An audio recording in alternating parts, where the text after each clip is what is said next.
El pensamiento crítico siempre fue una crítica al poder, una crítica hacia arriba, nunca hacia abajo. Entonces la pregunta es, ¿el liberal critica hacia arriba o critica hacia abajo?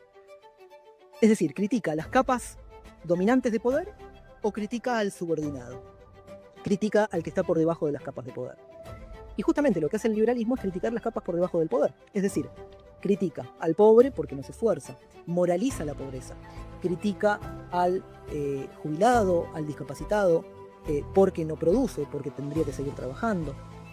Y justamente lo que hace la crítica de verdad se enfrenta al poder. Hola a todos, bienvenidos a un capítulo más del Protagonista, capítulo número 40. Llegamos a la década 40, como la señora de Ricardo. Y tengo el placer de estar con Diego, un filósofo, cortar un poquito con política, pero no, así que ya se van a dar cuenta por qué. Y tengo realmente un placer de estar con alguien que sabe mucho de lo que habla y de otras tantas cosas. Diego Lodestro, Diego, licenciado en filosofía. Un placer, Diego, tenerte realmente. Bueno, un placer. Bueno, una de las cosas que vamos a descubrir es el hecho de que la filosofía nace política, ¿no? O Mirá, sea, bueno, no es algo metámonos. diferente a la política. Ahí está. Porque, o sea, desde sus inicios ya viene aparejada a la política. Sí, sí, sí. O sea, la filosofía nace política. Imagínate, mira, para tirarte un par de datos. eh, Parménides, que es uno de los primeros pensadores, es un filósofo anterior a Sócrates, filósofo presocrático, siglo sexto, siglo quinto. Él es legislador de la ciudad de Elea. Y lo que hace es, obviamente, proponer un conjunto de leyes, escribir las leyes de la ciudad, pero una vez que escribe las leyes, necesita fundamentarlas. Y para fundamentarlas escribe lo que es un poema didáctico que se llama Sobre la naturaleza. ¿Sí? Perifiuseos, que significa eso, ¿no? Sobre la naturaleza, donde va a formular la noción que nos va a atravesar a la filosofía hasta el día de hoy, que es la noción de ser. La primera vez que se formula la noción de ser es con Parménides, y Parménides lo hace para fundamentar sus leyes. O sea, necesita del pensamiento filosófico para fundamentar de alguna manera su pensamiento político. Y sin ir más lejos, otro pensador de la época, contemporáneo a Parménides, mm, aunque no se conocieron entre sí, que fue Heráclito, muy conocido también por esto de nadie se baña 2 veces en el mismo río. Él también va a ser un pensador político. De hecho, él va a dejar de participar en los temas de la ciudad porque él tenía un amigo que se llamaba Hermodoro, que lo van a destituir y lo van a desterrar. Entonces, cuando lo destierran, el tipo es como que hace una especie de huelga política y deja de participar en los asuntos de la ciudad. Él dice, prefiero estar jugando a los dados con los niños en vez de participar en los asuntos de ustedes. Es decir, lo que está haciendo es política. Y si después vamos a un poco más adelante, tenemos a Platón, es asesor político en 3 ocasiones del tirano Dioniso de Siracusa, escribe La República, escribe El Político, Aristóteles escribe la política, escribe la retórica. Es decir, el pensamiento político está entrelazadísimo y el pensamiento filosófico está entrelazadísimo con la política. Diego, en la explicación dijiste que tal vez la filosofía, bueno, obviamente está muy relacionada con la política y que a su vez viene como a explicar el tema de trasfondo del ser. ¿Ese es el objetivo último de la filosofía? Justamente interpelar al ser y tratar de darle una explicación, ¿o cuál podemos decir que vendría a ser como el objetivo principal o primero de la filosofía y la aparición de la filosofía? Bueno, en principio tenemos que contrastarlo con la cuestión de las ciencias. Todas las ciencias tienen un objeto de estudio. Entonces, por ejemplo, tenés la biología, que tiene como objeto de estudio, podríamos decir, los organismos vivos, lo que llamábamos en el secundario seres bióticos y abióticos. Bueno, la biología se va a centrar en ese estudio, ¿no? La psicología se va a centrar en el estudio que tiene como objeto de estudio el comportamiento. La sociología tiene como objeto de estudio la sociedad y las relaciones humanas. La antropología tiene como objeto de estudio al ser humano. ¿Cuál es el objeto de estudio de la filosofía? Esa es básicamente tu pregunta. O sea, la filosofía, ¿qué estudia? Bueno, la filosofía estudia la realidad en tanto tal. De hecho, hay una definición que va a dar Aristóteles, ¿sí? En la metafísica va a decir, hay una ciencia que estudia el ente en tanto ente y los atributos que la constituyen. Vos recién lo asociabas al ser. ¿Es la filosofía el estudio del ser? Sí, pero ser entendido en tanto realidad. ¿Qué quiero decir con esto? Que el objeto de estudio de la filosofía es todos los seres que son, todas las cosas. Por eso es la madre de todas las ciencias. Es decir, nosotros tenemos distintos tipos de seres. Tenemos seres que son seres vivos, como todos los animales que comprenden el planeta. Tenemos los seres que podríamos denominar que no son vivos, como puede ser, por ejemplo, las piedras, eh, los elementos que carecen de vida, que son inertes. Y dentro de estos componentes inertes tenemos también los seres que, como habla Aristóteles, los seres uráneos o los seres celestiales, como pueden ser los planetas, etcétera, etcétera. El, eh, seres que de alguna forma los griegos le habrían atribuido cierto grado de entidad o de inteligibilidad, como puede ser, por ejemplo, los dioses, que también va a ser el estudio de la filosofía. Después están los seres imaginarios, es decir, vos podés imaginar un unicornio y aunque eso no exista en el plano de lo tangible, de la realidad externa a vos, existe como objeto de imaginación. Entonces también va a ser estudio de la filosofía los objetos de la imaginación. Es decir, por eso la filosofía va a estudiar todos los seres que son. Por eso Aristóteles dice, el ente en tanto que es un ente. ¿Qué hace la ciencia? Estudia el ente en su concepción particular. Estudia el ente asociado a la vida. Estudia el ente asociado a la psiquis. Estudia el ente asociado al ser humano. Entonces, fíjate que la ciencia va particionando al ser y va poniéndolo en clústeres cerrados y va a estudiar ese clúster específico que se le va a llamar ser humano, hombre, antropología, sociedad, la sociología, la psiquis, ¿sí? La psiquis y el comportamiento, la psicología, el psicoanálisis, el inconsciente, es decir, van a ser entes reducidos, cerrados. Pero cuando, por ejemplo, toda ciencia, cualquier ciencia, desde la antropología, la biología, las matemáticas van a estudiar el cálculo y el número, pero cuando una ciencia se pregunta por su misma razón de ser, ya deja de hacer esa ciencia, deja de ejercer esa ciencia y empieza a pensar en términos filosóficos. Por ejemplo, si la matemática estudia el número, por decirlo de una forma reducida, cuando las matemáticas se empieza a preguntar qué es la matemática y qué es el número, deja de hacer matemática y empieza a hacer filosofía. Entonces, el único ente o ser capaz de hacer filosofía es el ser humano. Agarrándome de esto último, porque somos, entiendo, hasta lo que el humano sabe, el único ser capaz de justamente autocuestionarse su existencia. Preguntarse por su ser. Heidegger lo Exactamente. dice así. Tal cual como lo dijiste vos, lo hubiera dicho Heidegger. El ser humano es el único ser que en busca de su ser se le va el ser. Es decir, se pregunta por su existencia. Se Mm. pregunta por su existencia en tanto ser vivo, pero también se pregunta por las posibilidades que tiene de alcances y límites de su conocer. En esto, perdóname, pero me quedé justo y antes de que se me escape. Acabas de decir que se pregunta por su ser hasta el punto tal de que se le va el ser o algo así. Se, No, espero se no nos va haber la dado vida, a eso se voy. nos A esa va la la pregunta vida. ¿eso lo decís en el significado de que se nos va la vida o en el significado de que se te va la cabeza de tanto cuestionarte? No, lo digo por un lado en el sentido de que se te va la vida en ese cuestionamiento, se nos ha ido la existencia humana. Llevamos 2600 años tratando de explicar ciertas cosas.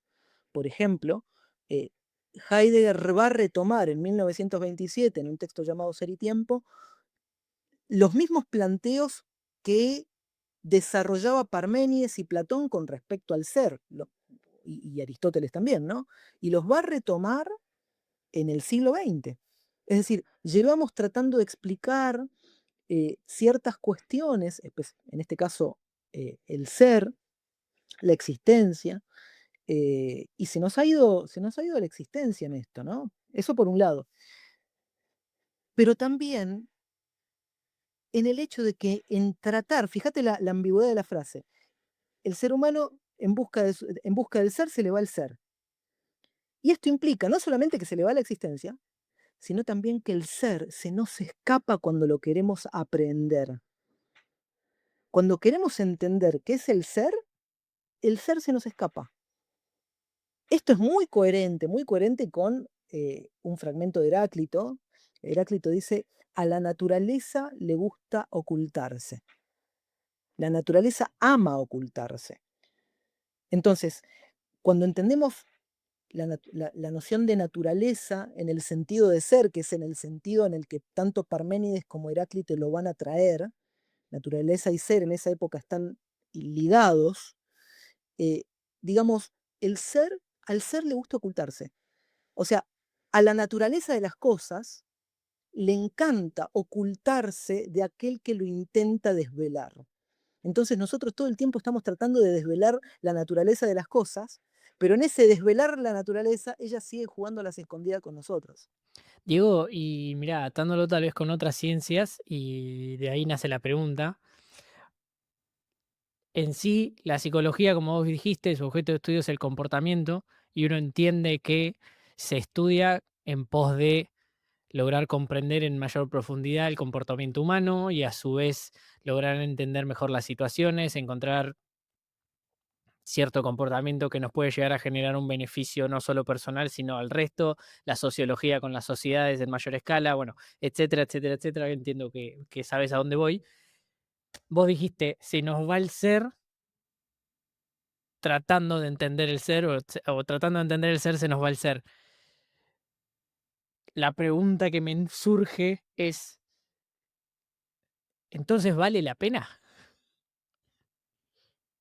O sea, ¿vale la pena preguntarse si sabemos que muchas de las cuestiones por ahora no han tenido respuesta en tantos años y somos tan conscientes de que se nos escapa el ser y se nos escapa la vida? ¿Vale la pena hacerse esas preguntas y estar tanto tiempo dándole vueltas? Es que vos fíjate que gracias a que nunca alcanzamos a darle respuesta a esas preguntas es que hemos descubierto el resto. A ver. Es decir, pensé en esto, pensá la filosofía y la búsqueda del ser como un horizonte. El horizonte es una línea imaginaria. Pero vos, en tanto te embarcás en busca de ese horizonte, descubriste un montón de islas en el medio. Entonces, en la medida que el filósofo se fue haciendo preguntas, empezaron a aparecer las otras ciencias. Mm. Es Ocurre lo decir, mismo, ocurre sí, lo mismo no, con decime. ocurre lo mismo con el sentido que uno le puede dar a su vida. Es decir, va más allá del sentido en sí, sino en tratar de buscarlo y encontrarlo y alcanzarlo y lo que uno va descubriendo en ese proceso. Vos imaginate si nosotros hubiéramos encontrado una respuesta taxativa y cerrada a la cuestión del ser en la época de Platón. Ya está. Hasta ahí hubiéramos llegado. Lo que hubiéramos descubierto en cuanto al ser humano, su psiquis, lo que significa la vida, lo que no significa, la astronomía, si nos hubiéramos quedado con la respuesta cerrada de que los planetas son dioses, hoy no hubiéramos podido viajar a la Luna en los años 60 con todos los cuestionamientos que hay en el medio, no hubiéramos podido enviar satélites al espacio. Si nos hubiéramos quedado, por ejemplo, con el hecho de que el hombre es un animal racional, como lo plantea Aristóteles, y por ende los esclavos y las mujeres son seres inferiores, si nos hubiéramos quedado con esa idea cerrada, hoy no tendríamos una vida emancipada, una sociedad más emancipada como la que tenemos. Es decir, eh, lo que ha valido la pena de no encontrar esas preguntas es porque justamente la filosofía eh, es como un viaje en barco en el cual en una noche oscura, esto es algo que lo dice Kant, ¿no? Kant dice que se ha quedado maravillado, dice, por dos cosas. Una, por el cielo estrellado y otra por la ley humana dentro de él. Sí, la ley divina dentro de sí. Eh, y esto que dice Kant no es un dato menor, no es solamente una cuestión estética, decir, lo que más me admira es un cielo estrellado. No, un cielo estrellado habla de leyes naturales. Habla, por ejemplo, y ponía el ejemplo de alguien que viaja en barco, cuando está desorientado en medio del océano, necesitas de una estrella que te guíe. Entonces va a buscar la estrella, quizás del norte, que le va a permitir marcar en dónde está en el mapa. Y cuando sigue la estrella, no es porque la quiere alcanzar, sigue la estrella porque le marca una orientación. Entonces la filosofía es esa estrella que te marca la orientación, no porque quieras cerrar la respuesta, sino porque a vos lo que te interesa son las preguntas que te permiten orientarte en la existencia. Entonces ahí vale la pena por el trayecto que se va construyendo. Y Diego, espero que se entienda, si es que hay una respuesta, espero que se entienda la pregunta.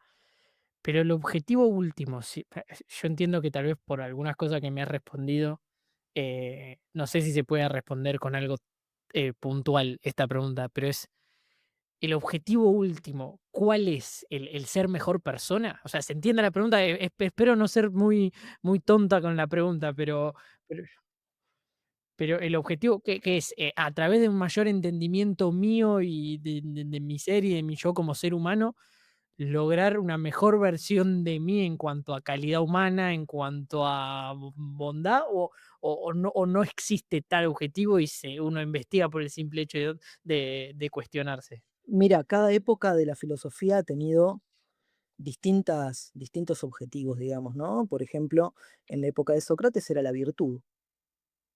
La virtud entendida al modo griego, no la virtud entendida al modo actual.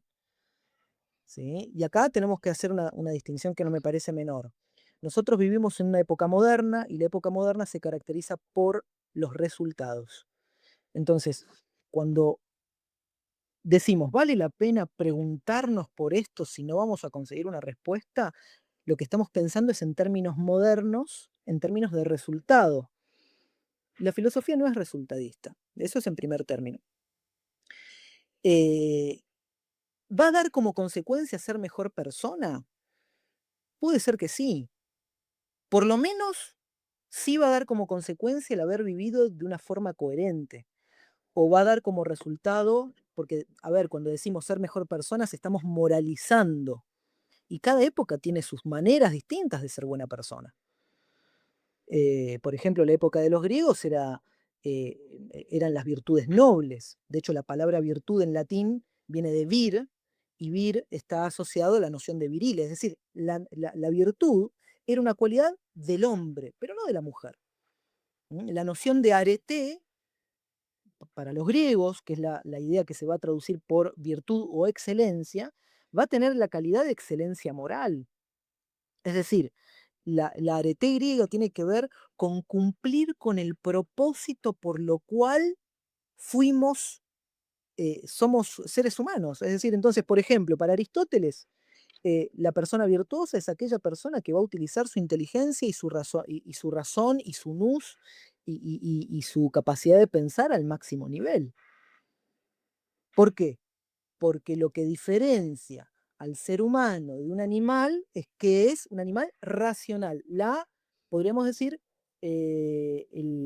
la idea específica, ¿no? O sea, animal es el genérico, pero la diferencia específica que nos diferencia del resto de los animales es que tenemos capacidad de razón, tenemos logos, tenemos palabra, podemos hablar y podemos pensar como hablamos y hablar como pensamos. Entonces, ¿qué va a decir Aristóteles? En la medida que desarrollemos esa capacidad, entonces vamos a desarrollar esa cosa específica, esa distinción específica que nos diferencia del resto de los animales, y para eso fuimos, por decirlo de alguna forma, creados, pongo con comillas porque para los griegos no fuimos creados necesariamente, no en el sentido cristiano del término, Eh, y por ende, si usamos bien nuestra inteligencia y nuestra razón, estamos cumpliendo con ese propósito y por ende vamos a ser más virtuosos.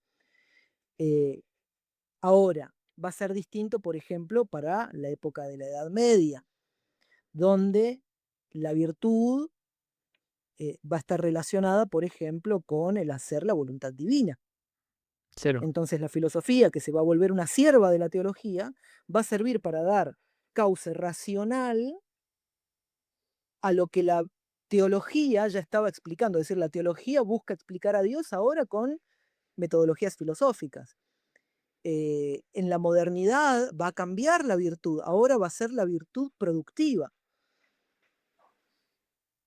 Entonces va a ser la virtud productiva y por ende la generación de riqueza lo que va a dar la virtuosidad en el individuo. Es decir, cada época va a tener sus nociones de moralidad y virtud. De hecho, hay un texto de Max Weber que escribe allá por el 1800, sí, 1800, siglo XIX, que va a ser Ética protestante y espíritu del capitalismo, porque él va a asociar cómo el capitalismo actual está muy vinculado con lo que se consideraban las virtudes éticas del calvinismo protestante.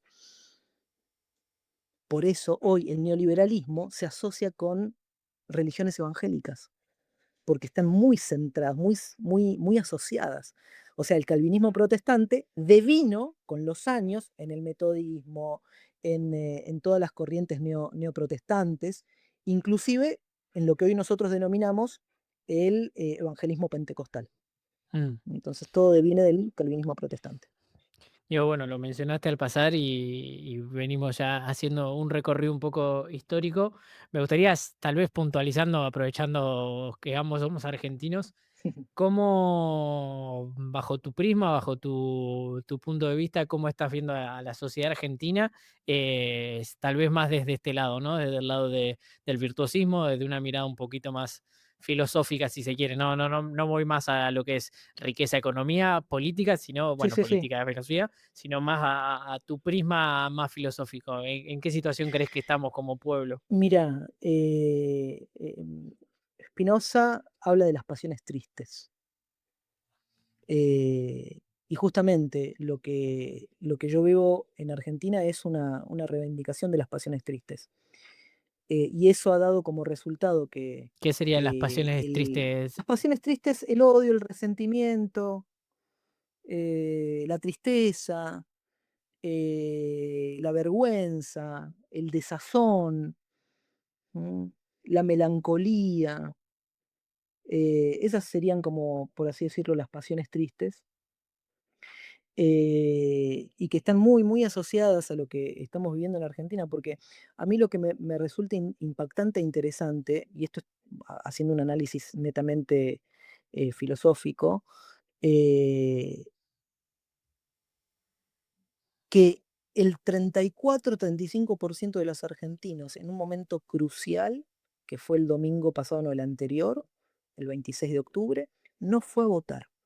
Para mí esa eh, fue la votación más importante. O sea, ese 34% es el que ganó. Ganó el 34% del no voto. El 34% está poseído por pasiones tristes. Es decir, no solamente es una cuestión de no representatividad política, es decir, no me representa el peronismo, no me representa la izquierda, no me representa, porque en todo caso vas y votás, anulas el voto, en todo caso, que es una forma de protesta.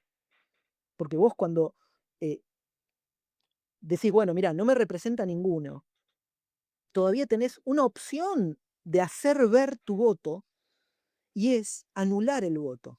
O sea, si hubiéramos tenido el 34% de votos anulados, es un mensaje mucho más directo, ¿sí? En términos políticos. Este también es un mensaje directo en términos políticos, más agresivo quizás, esa es sería la palabra. En este caso, creo que el mensaje está teñido fuertemente por pasiones tristes.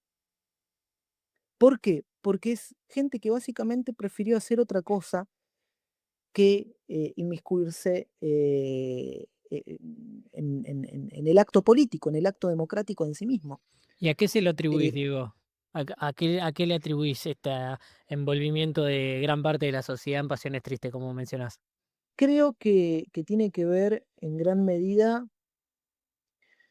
con que es un porcentaje de la población altísimo que ya no se siente representada por el peronismo, ¿m? Ya no se siente representada por La Libertad Avanza. Quizás es un conjunto de personas que ya ha decidido, y esto se traduce en el lenguaje, ¿no?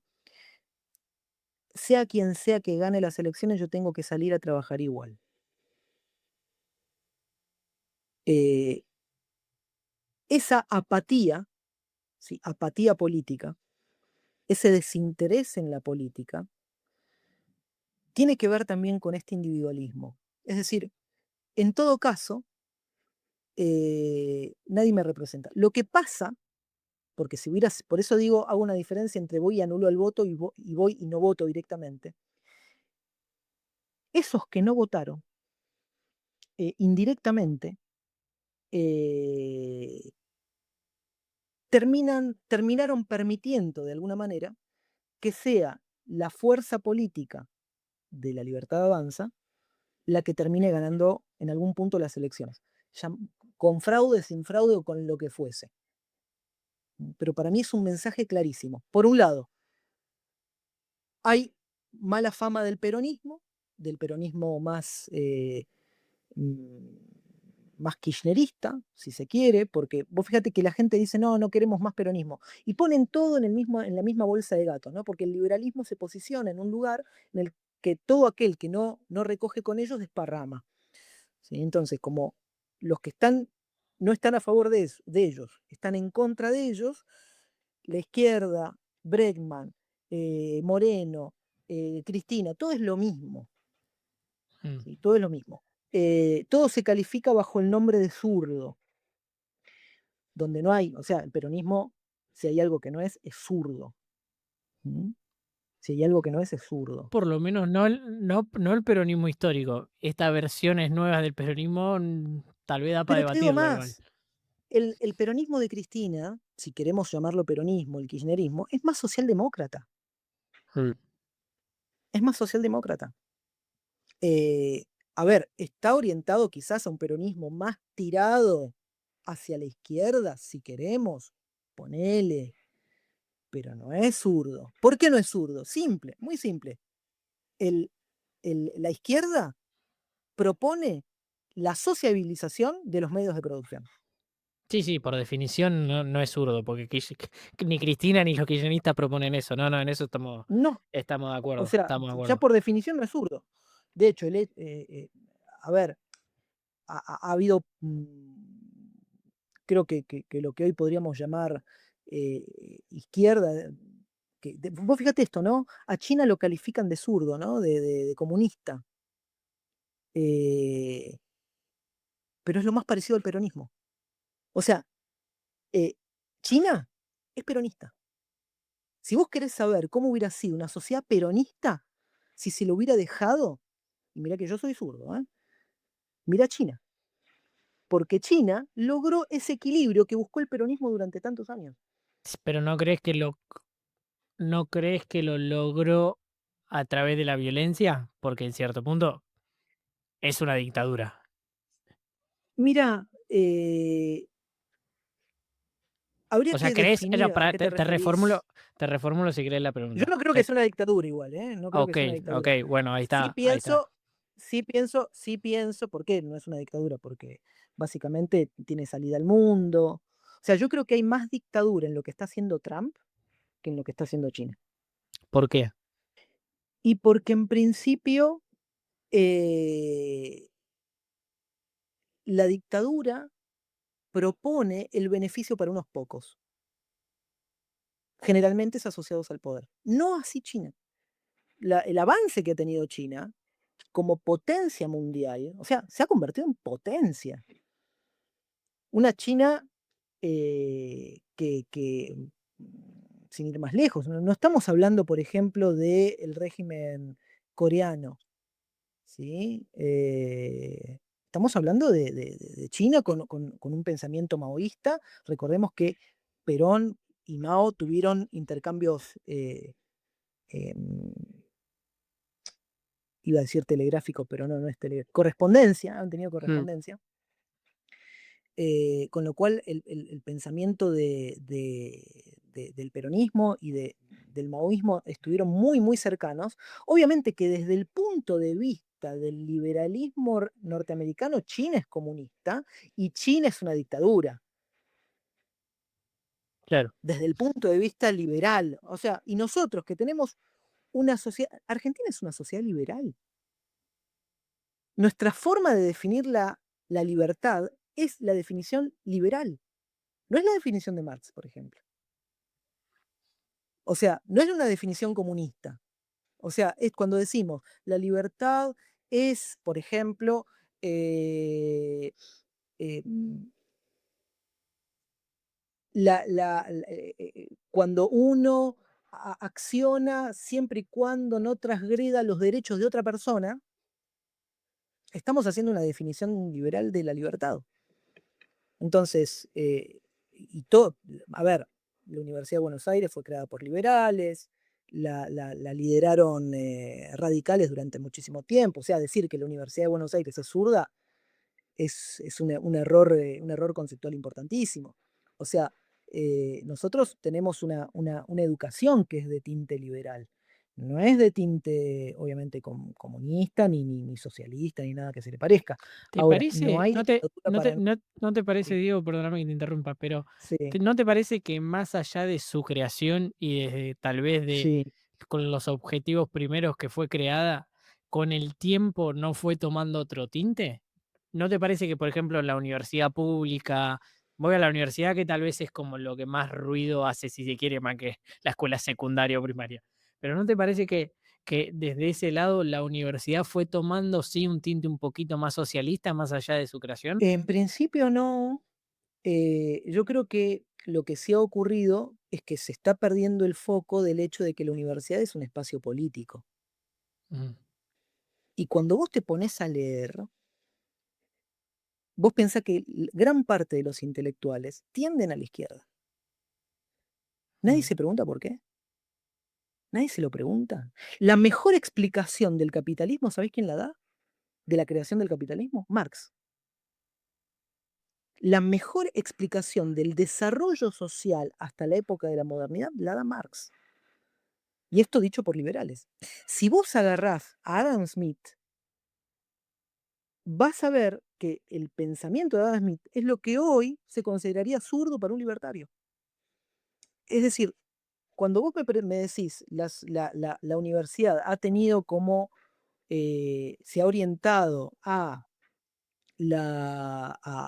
un tinte más socialista, quizás lo que estás viendo vos, o lo que ve la sociedad en general, es que se está haciendo política en la universidad, lo cual es correcto.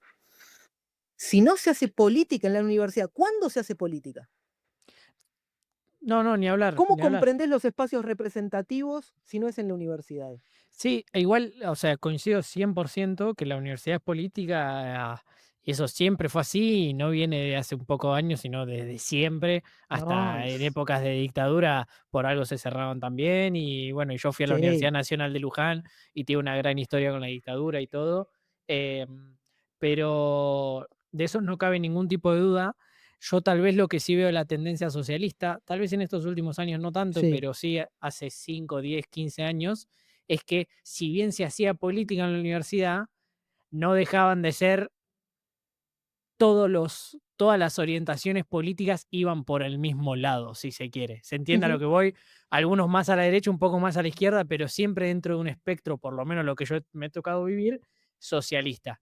Tal vez ahora, entre comillas, con la libertad avanza y qué sé yo, y justo el capítulo pasado lo tuve con un referente de Somos Libres, que es de la Facultad de Economías de la UBA, que es del liberal, con la inserción de Milei y la libertad avanza, ahí sí se puede llegar a empezar a ver un espectro más grande. Pero a mi entender, y por lo menos desde mi experiencia, en los últimos 10, 15 años, si bien era política la universidad, siempre era el mismo tinte, digamos, siempre eran por los mismos palos. A eso iba con que tal vez se tendía o sí, sí, se fue volcando un poco más al socialismo. Mirá qué interesante esto, porque si bien quizás hay que ver cuáles son las condiciones de posibilidad para que la universidad eh, se vaya más a esto que se considera como socialista. Y quizás lo que está viendo el liberal no es en sí socialismo. Ellos comprenden socialismo cuando en realidad lo que se está haciendo es crítica. El pensamiento crítico, eh, hoy por hoy, hoy por hoy y desde siempre, siempre fue una crítica al poder, una crítica hacia arriba, nunca hacia abajo. Entonces la pregunta es, ¿el liberal critica hacia arriba o critica hacia abajo? Es decir, critica las capas dominantes de poder o critica al subordinado, critica al que está por debajo de las capas de poder.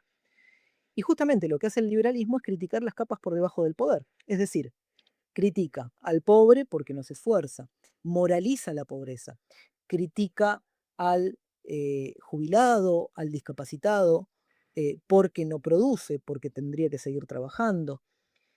Y justamente lo que hace la crítica de verdad, la crítica de verdad se enfrenta al poder. Y esto lo podemos ver en términos históricos.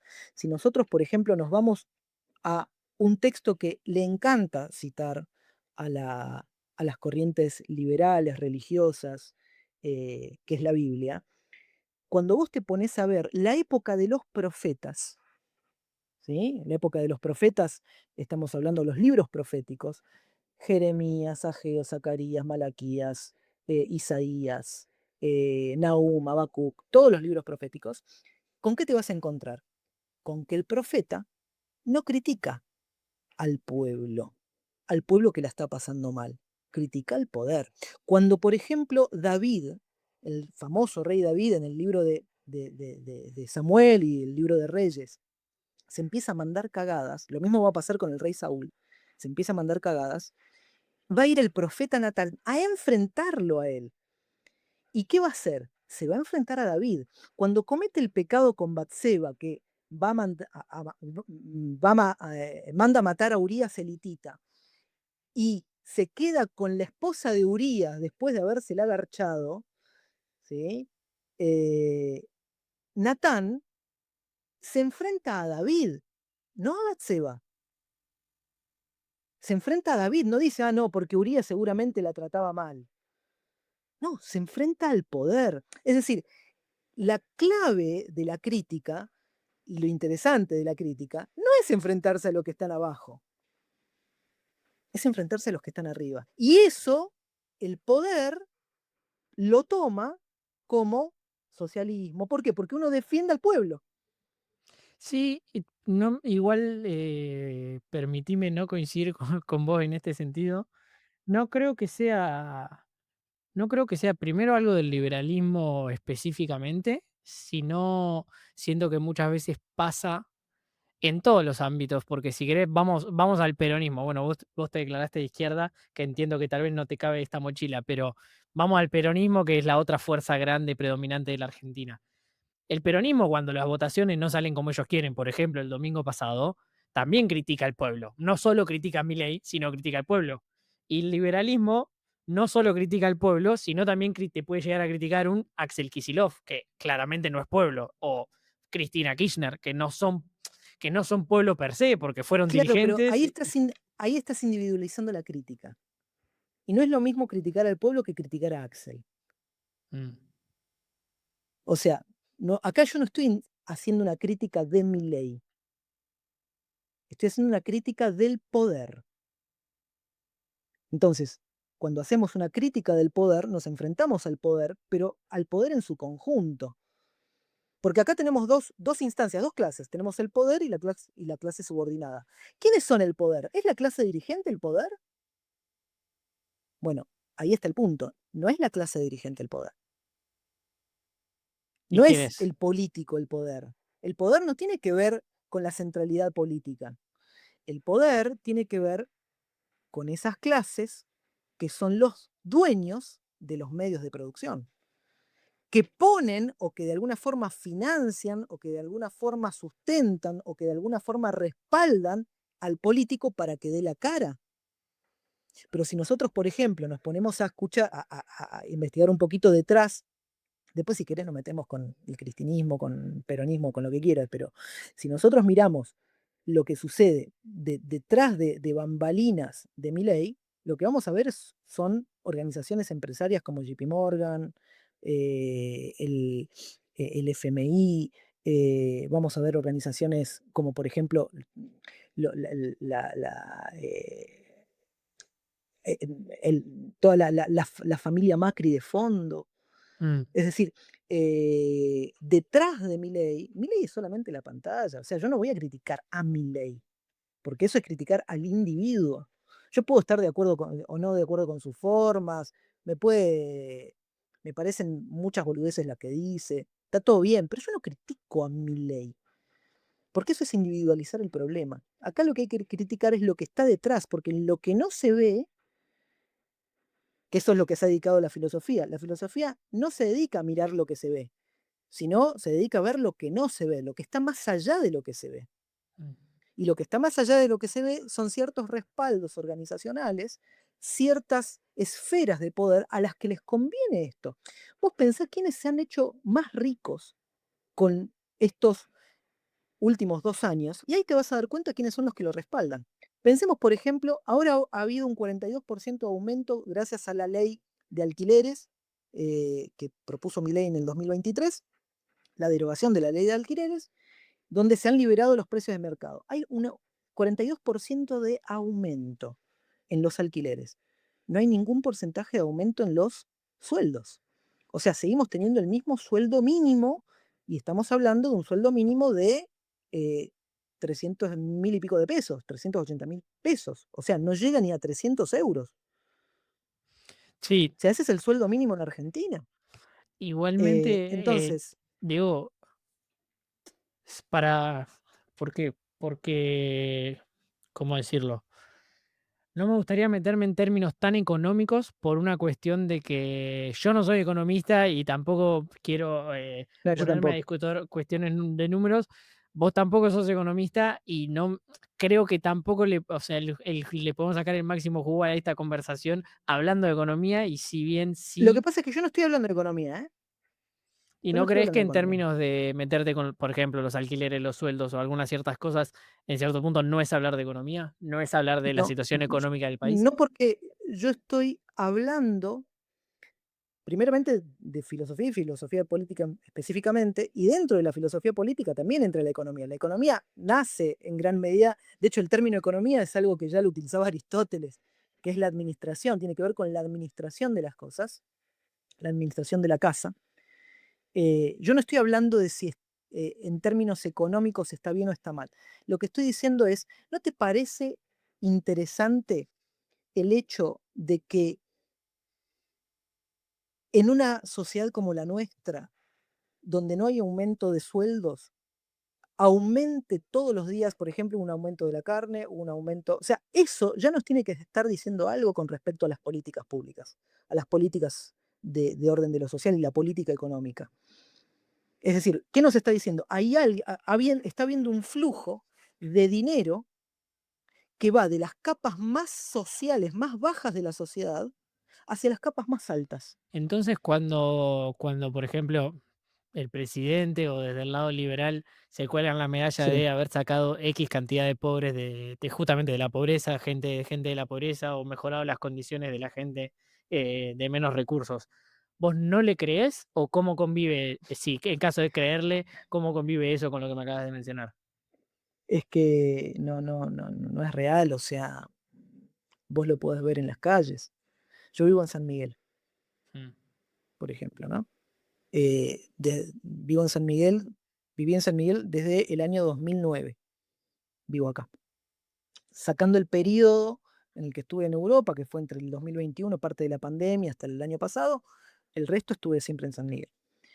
Eh, mm, acá no se veían personas viviendo en la calle. ¿No se veían la cantidad de gente revolviendo la basura con sus hijos a las 9 de la noche?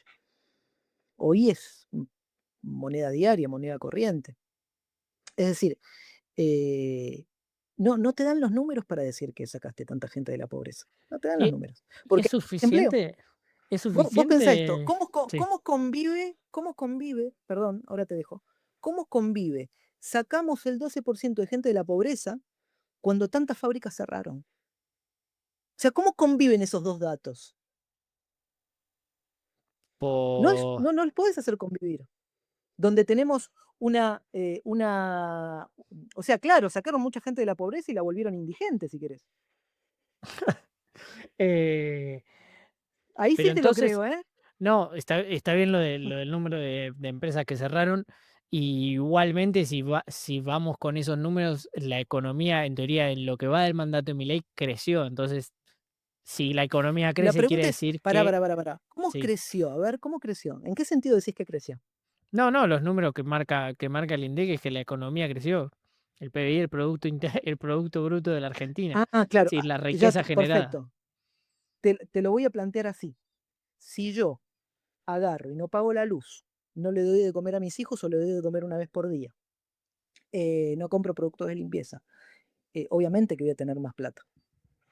No, pero eso no va Claro, voy a con, tener más. pero eso no va con la economía creciendo. O sea, eso puede llegar a hacer dudar del superávit fiscal, pero no en sí del crecimiento económico.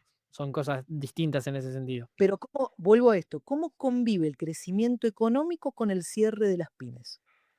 Y Explícamelo. que se crearon más, que las que están facturaron más. Ahora, ¿dónde están las mayores creaciones? Es decir, ¿cuáles son las fábricas que se han creado? No, que por eso te decía, si me meto a afilar con el número fino, no lo sé, yo te estoy diciendo Claro, del bueno, pero número de crecimiento. ahí está la cuestión. Es decir, cuando nosotros pensamos en términos de crecimiento económico, decimos, no, hemos sacado.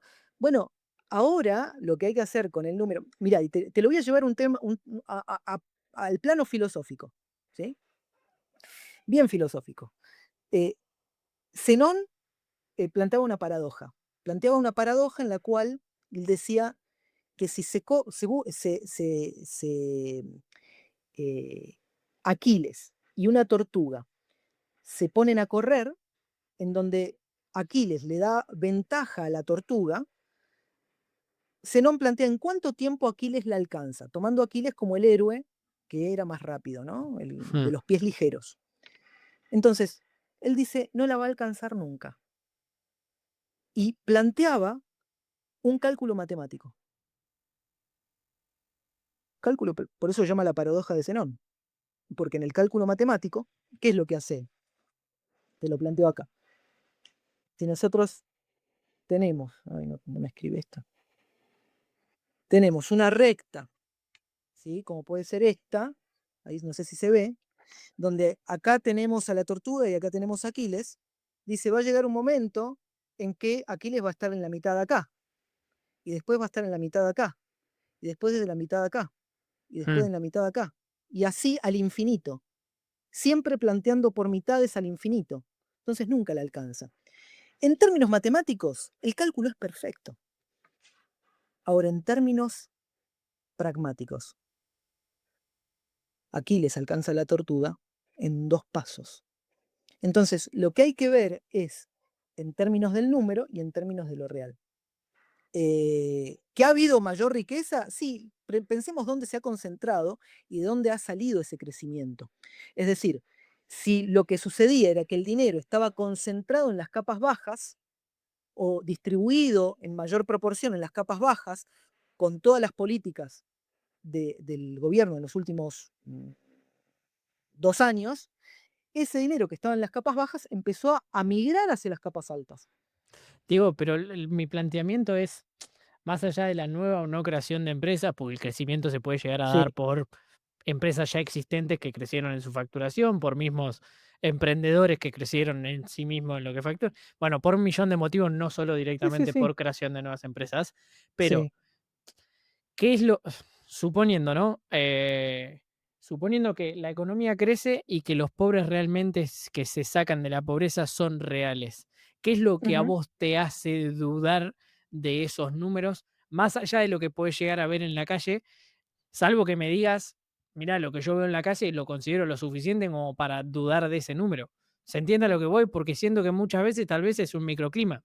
Por ejemplo, nosotros en Buenos Aires, yo soy también de Sí, provincia, hablas con todo el mundo y te dice el sí, país está parado, y después tenés provincias que no paran de sí. laburar y de crecer. Entonces, tal vez hablas con un neuquino y te dice, estamos pompa para arriba. Ok. eh, ¿Qué es lo que a a vos te ver, hace dudar tanto de la pobreza? ¿Lo que ves en la calle? no es solamente lo que uno ve en la calle, o sea, lo ves, la gente básicamente no compra. O sea, no hay, vos te vas a la carnicería y un día como un día de la madre está vacío. Por ejemplo, un domingo está vacío, no se vende. Eh, los negocios que antes, acá San Miguel es un microclima importante porque aparte de ser un municipio muy grande, es también un núcleo importantísimo del mileísmo, pero lo cierto es que la compra ha bajado muchísimo. O sea, la Mm. compra y la venta ha bajado muchísimo. Es decir, antes vos veías un viernes, un sábado, los lugares abarrotados. A veces tenías que hacer cola para poder entrar en un restaurante. Ahora están vacíos, te ponen, te doy un caso, ¿no? Menú es 2 por 1, mucho menú 2 por 1. Eso ya te indica algo. Y cuando vos le vas a decir, por ejemplo, che, escuchame, mirá, me lo quiero llevar a mi casa, no, lo tenés que consumir acá. ¿Por qué me piden consumirlo ahí? Porque necesitan masa crítica, necesitan gente ahí adentro, necesitan poder sacarle dinero a o la gaseosa, porque necesitan rascar plata de algún lado, al postre. Es decir, eso implica la gente no está consumiendo. La Mm. gente no está consumiendo. ¿Y Te doy un cómo? caso. Sí, Yo dale. pagué de luz hace un mes atrás 500.000 pesos. Yo tengo un ambiente y medio.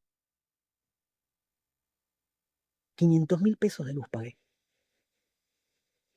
O sea, el equivalente a 400 euros. Es decir, y no tengo, o sea, tengo un termotanque, la heladera, y para de contar. Y bueno, la estufa, ponele. Pero 500.000 pesos. Entonces digo, ¿de qué forma se saca a la gente de la pobreza cuando los costos de vidas han aumentado tanto? Entonces, cuando vos empezás a combinar ciertas cosas, decís, hay algo que no está funcionando o que los números están reflejando otra cosa. Creo que va por ese lado. De todas Y aquí maneras, y volviendo al la. tema y filosófico, digo, sí, antes de entrar en el tema filosófico, sí, que sí, sí sí. que me Dale, encantaría dale, también, sí, sí, sí. ¿a qué le atribuís, y aprovechando lo que venimos hablando, a qué le atribuís una victoria bastante contundente, se puede decir, obviamente afectada por la gente que no fue a votar, pero a qué le atribuís esa victoria tan contundente de La Libertad Avanza? Bueno, en principio hay algo que la Libertad Avanza ha hecho muy bien, que es movilizar a las capas, a las capas jóvenes. Ha dado un discurso que ha sabido canalizar muy bien las pasiones tristes. Mira, hay un libro de José de Sousa que se llama Los pobres de derecha, La venganza de los caídos. Es un libro que está en portugués todavía, creo que no se ha traducido al español. Y lo que va a plantear José de Sousa es que él lo va a designar el pobre de derecha. ¿Por qué el pobre de derecha vota por sus verdugos? ¿Mm? Esto es un fenómeno que no solamente pasa en Argentina, pasó en Brasil con Bolsonaro, pasa en Estados Unidos, o sea, muchos de los que hoy están siendo extraditados habían votado originalmente a Donald Trump, inclusive latinos. ¿Sí? Entonces, ¿por qué?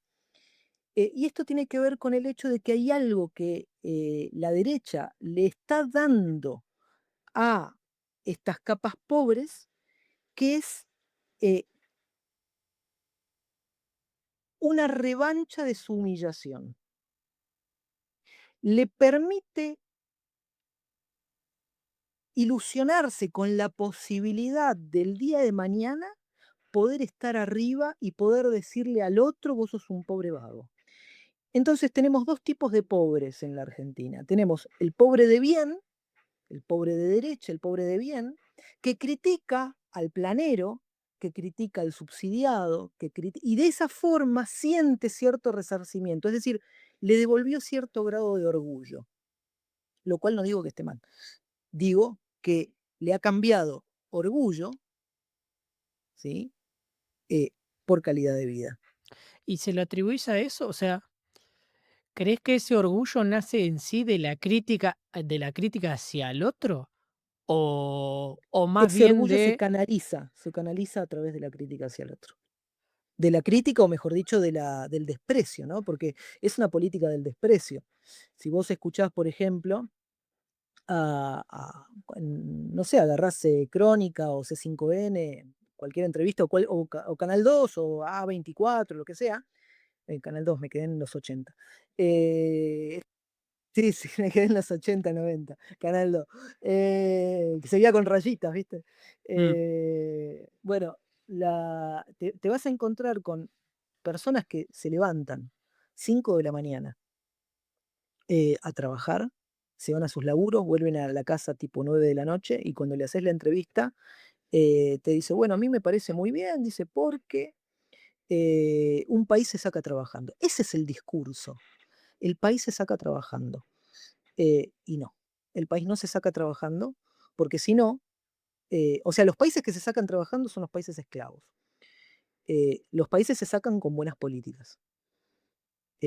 políticas de inclusión, los países salen adelante y sin ir más lejos, eh, podemos pensar en Alemania, que es un país con mucha política de inclusión, con que tiene una gran cantidad de inmigrantes, inmigrantes ucranianos, donde tenés un sueldo básico que va a partir de los 1.600 euros, es decir, por lo menos hasta o 1.700 creo que este año, porque aumentó un poco el valor hora, donde tiene, que podemos, que tiene grandes impuestos, o sea, es un país que tiene mucho impuesto y un estado relativamente grande, no es un estado pequeño, eh, y tenemos una Argentina que trata de achicar el Estado, pero claro, cuando nosotros analizamos en términos históricos, porque ahí también está la cuestión y que nos estamos olvidando, en términos históricos, estas políticas que trata de implementar este gobierno, no es la primera vez que se implanta.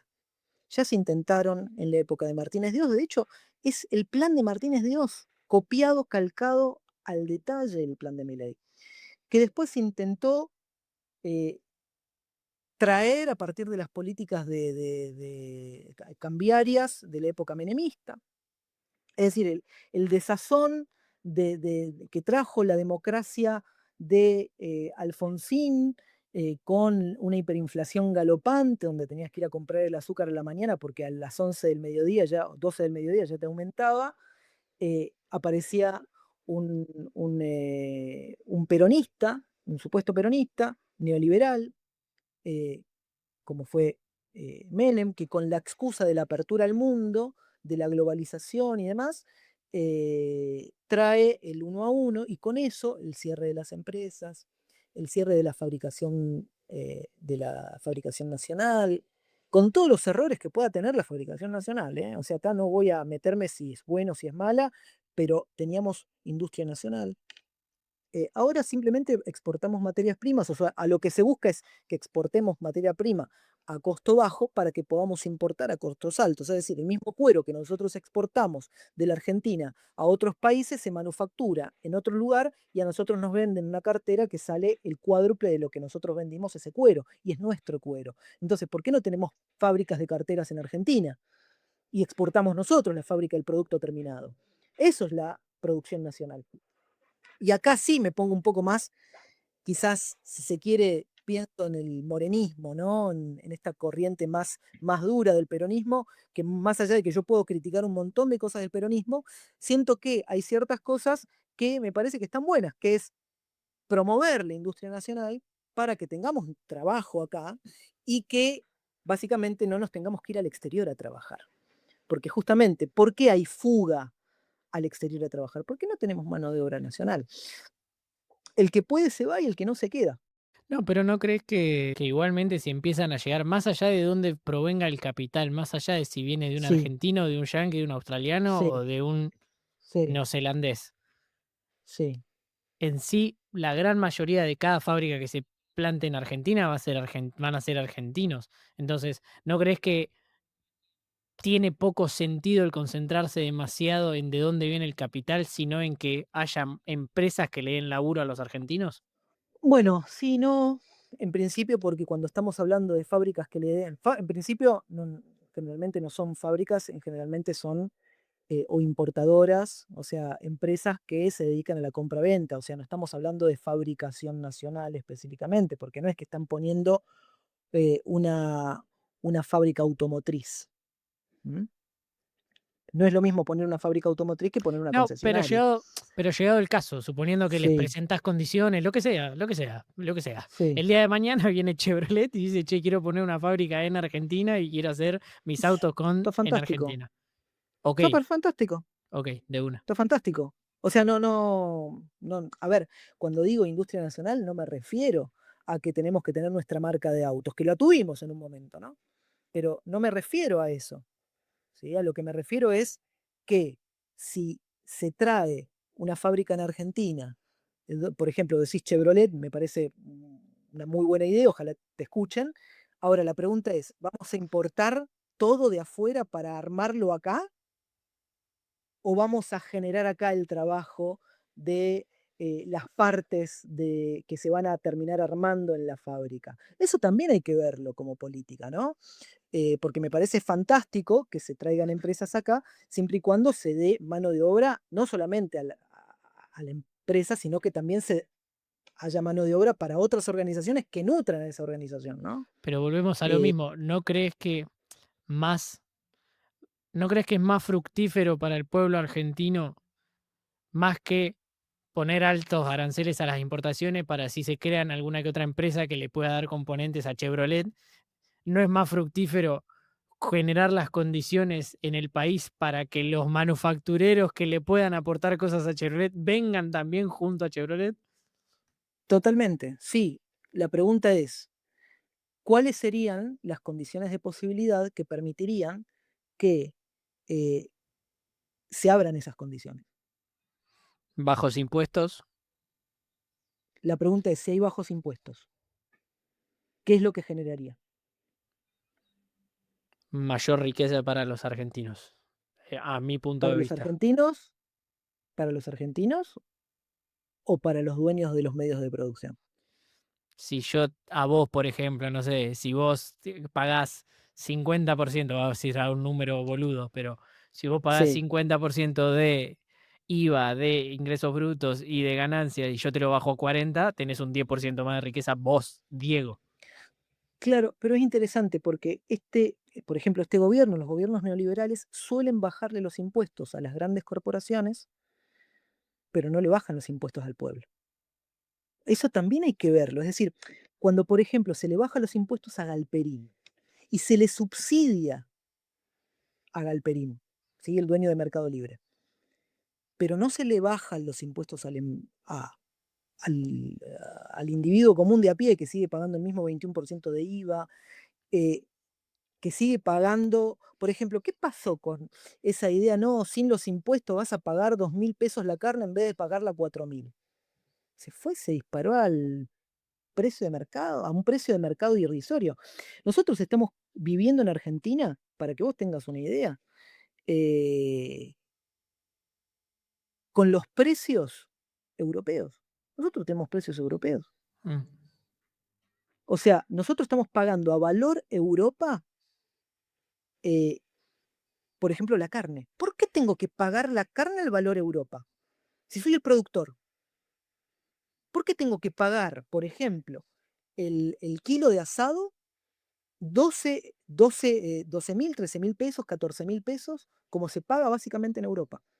Mi viejo el otro día, o sea, la cosa de 2 meses atrás, me mostró, se estaba haciendo un asado, había comprado en Altozano una cadena, creo que es una cadena, de mayorista. Me dice, no, Sí, me compré tal cosa. aclaremos que tu viejo vive en Italia, porque tal vez la gente En no lo Italia, en sabe. Italia. Claro, ahí Sí, va. sí, sí, es cierto, mi viejo vive en Italia. Compró en Altozano y me dice, no, lo pagué, no sé si me dijo 7.000, 8.000 al cambio, ¿no? O sea, serían como 8 euros. Ponele 8 euros, es lo que pagó mi viejo de por el kilo de asado y no sé qué otras boludeces más que compró. Y digo, ¿pero por qué nosotros tenemos que estar pagando a precio europeo nuestra propia producción? Que básicamente es el precio de exportación. ¿Qué es lo que había hecho con todos los errores que le podamos encontrar? El precio de las exportaciones, el impuesto a la exportación. ¿Por qué? Y porque se trataba de que la primera materia sea primero para nosotros y después que se exporte. Y que no haya especulación de los productores. Porque ahora, ¿qué pasa? Ahora tenemos especulación de los productores. ¿Por qué? Porque si en Europa me lo están comprando a X, no sé, 2 euros el kilo, y yo acá lo voy a poner a 10. Sí, el tema que digo, ¿sabés lo que me pasa? Y un poco también lo pensaba cuando hablábamos del tamaño del Estado y demás. Siento que el Sí, analizarlo así, y no lo digo por vos, lo digo en general sí, sí, porque sí. veo que es un planteamiento que se hace a rasgos generales en la Argentina. Y en muchas, yo estoy en Italia y en Italia también se hace, no solo, no es propio del argentino nada más. Siento que es errarle el análisis. ¿A qué voy con esto? El foco del análisis, como hablábamos hoy, el objeto de estudio de cada ciencia, bueno, siento que le estamos errando al objeto de estudio y más que preguntarnos cómo hacer para que la carne argentina valga menos en Argentina o nos quede para nosotros, Sí. ¿me entendés? Y cómo y por qué se paga el mismo precio, deberíamos tratar de analizar cómo hacer para que el argentino gane más plata y pueda pagar el precio, Yo creo que, mira, sin toquetear otras te lo cosas u voy otras a, condiciones. te lo voy a llevar a otro plano, para que entiendas que hay una cuestión ética de fondo y por ende filosófica. Eh, Supongamos que vos tenés una roticería, Ujú. ¿sí? ¿Tenés hijos? No, No.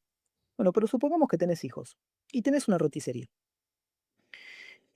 Vos vendés, no sé, el sándwich de milanesa, se lo vendés a la persona que te lo viene a comprar, ponele a 5 euros, por decir un precio.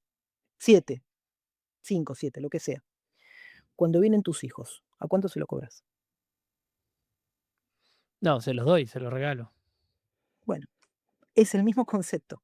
No, O pero hay sea, una vos no grande no, podés, pero hay no, una no, gran pero diferencia. escuchá, No, pero hay una gran yo diferencia en el ejemplo. estoy metaforizando, No, no, estoy no metaforizando. tengo dudas, pero ¿te puedo hacer la aclaración que creo que es la diferencia? A ver, Una cosa es que yo se los regale por opción propia y decisión mía, porque son mis hijos y pago el costo de lo que me pueda llegar a salir producir el sí, sándwich por la felicidad de mis hijos. Y otra cosa es que sí, venga alguien que no conozco ni tiene ningún derecho sobre mí y me diga, che, dale este sándwich de milanesa a tal persona. Y ni siquiera es a pero mis ahí está, hijos, tal no, vez no, es no, a pero otro. ahí cuando decís que yo no lo conozca, está perfecto, porque estamos hablando de un plano familiar. Acá el desconocido es el que está por fuera de la Argentina, no es el que está dentro. Porque el que está dentro de nuestras puertas y por ende vive en nuestra casa. No, La metáfora va, es que igualmente, por ejemplo, bueno, te voy hasta más específico. Viene mi sí, madre, que en este caso y en tu sí, ejemplo sería la abuela de sus nietos, sí, y me sí, dice, regalale el sándwich de milanesa a tus hijos, y me obliga a dárselos, para mí estaría mal. O pero, sea, pero está no todos es, los no es la escenarios, metáfora, es que para mí no es la son todos metáfora. pero para mí son todos los escenarios incomparables. Pero vamos de vuelta, vamos de vuelta. Tratá de seguir la lógica, porque vos te estás saliendo de la lógica, sin darte cuenta. A ver, acá no estoy hablando de obligación.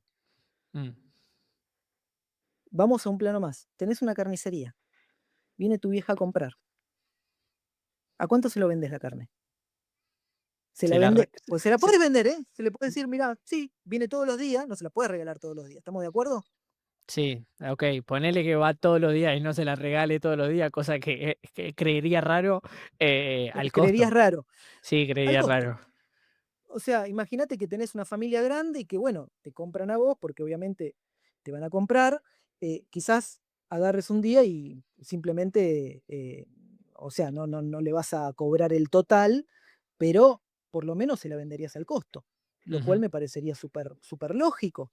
ujú, Entonces, lo que te quiero decir es que si nosotros, acá no estoy hablando de que viene tu mamá y te dice regaláselo, no, porque vos no, lo que yo quiero mostrarte es que lo que es en la familia, porque la familia en qué tiene que ver, es la comunidad cerrada del microclima de una determinada comunidad en pequeño. Acá yo estoy ampliándolo a la familia argentina. La Mm. familia argentina, que está compuesta de 47 millones de miembros y que es productora de diversas, que tiene carnicerías, que tiene productoras de lácteos, etcétera, etcétera, no podemos vender al interno, podemos vendérselo, no te pido que lo vendas al costo, obviamente, porque me parecería una locura, no tenemos que vendernos al costo. Pero sí lo que podemos hacer es mínimamente que haya un precio diferencial entre el que viene de afuera y el que viene de adentro, en poder adquisitivo, porque acá estamos hablando, Europa no tiene el mismo poder adquisitivo que tiene el argentino. Vamos, Sí, está bien, vamos un pero plano más. Tu ahí, vieja jubilada cobra la mínima y tenés una abuela o una abuela o un hermano que es CEO de una compañía y yo no creo que se lo dejes al costo. Me parecería hasta justo que él pague, es que el tema, digo, porque tiene poder adquisitivo. es que el tema que yo creo que la diferencia parte del simple hecho de que una cosa es una decisión 100% genuina y natural mía de hacer lo que yo quiera con mi producto, que en este caso es la carne, o en este Sí, caso puede ser el podcast, o en tu caso alguna clase de filosofía. lógico. Sí, sí, sí. Y otra cosa es la obligación impartida por alguien que está en una posición de, entre comillas, poder, que me obliga Sí, a una señora jubilada o jubilado, a mi madre, a mi hijo o a quien sea, a sí. regalarle la carne o cobrársela al costo o lo que sea. Es como que yo te Bueno, diga, ¿dónde vemos la obligación? y si lo haces desde el gobierno es una obligación, es una imposición. Por ejemplo, dame un ejemplo de que el gobierno te obliga a.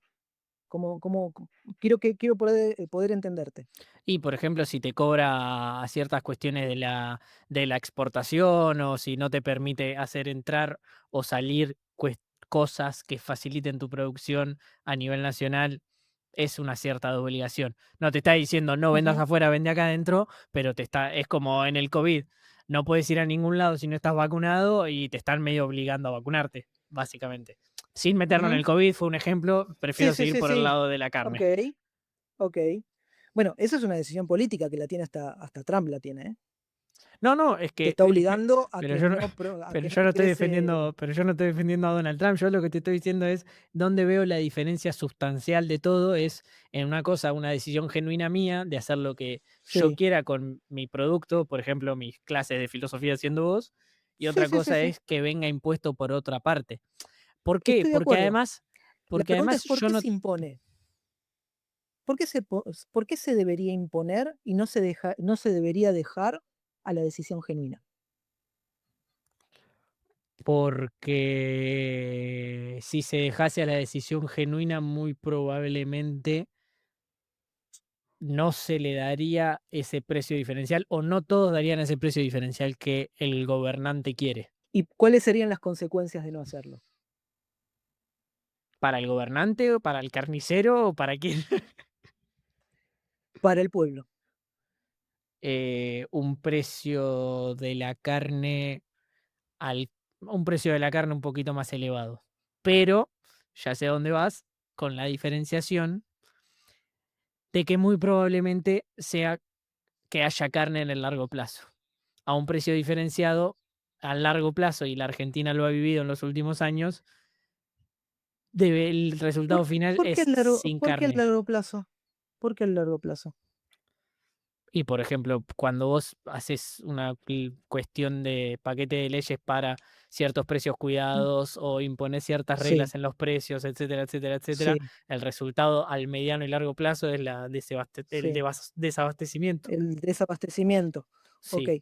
¿Y vos crees que se va a garantizar el abastecimiento si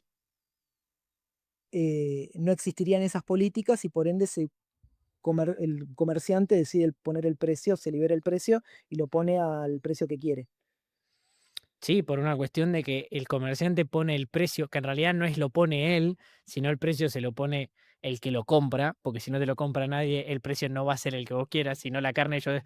Me imagino que el carnicero quiere vender el kilo de carne a 150.000 millones de pesos y no lo pone a 150.000 millones de pesos porque no se lo compra nadie. Entonces, suponiendo, siguiendo el hilo de que el carnicero lo pone a 10.000 pesos el kilo porque se lo pagan,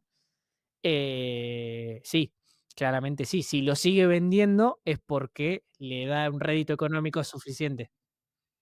Vos decís que se regula solo. Sí, debería ser más específico con lo de regularse solo, pero sí, Claro, o sea, como que creo que los sí. precios se regulan solos, que no tendrían que ser regulados externamente, sino que se regulan solos. Ah, sí, sí, eso sí. En Ok, condiciones normales de presión y temperatura, sí. en condiciones normales. Ahora, ¿vos considerás que hay condiciones normales en Argentina para que se regule sola? Em, si seguimos por este sendero de algunas políticas y demás, sí, entiendo que Ok, sí. No siempre las hubo. ¿qué va a pasar? Porque, claro, nosotros tenemos eh,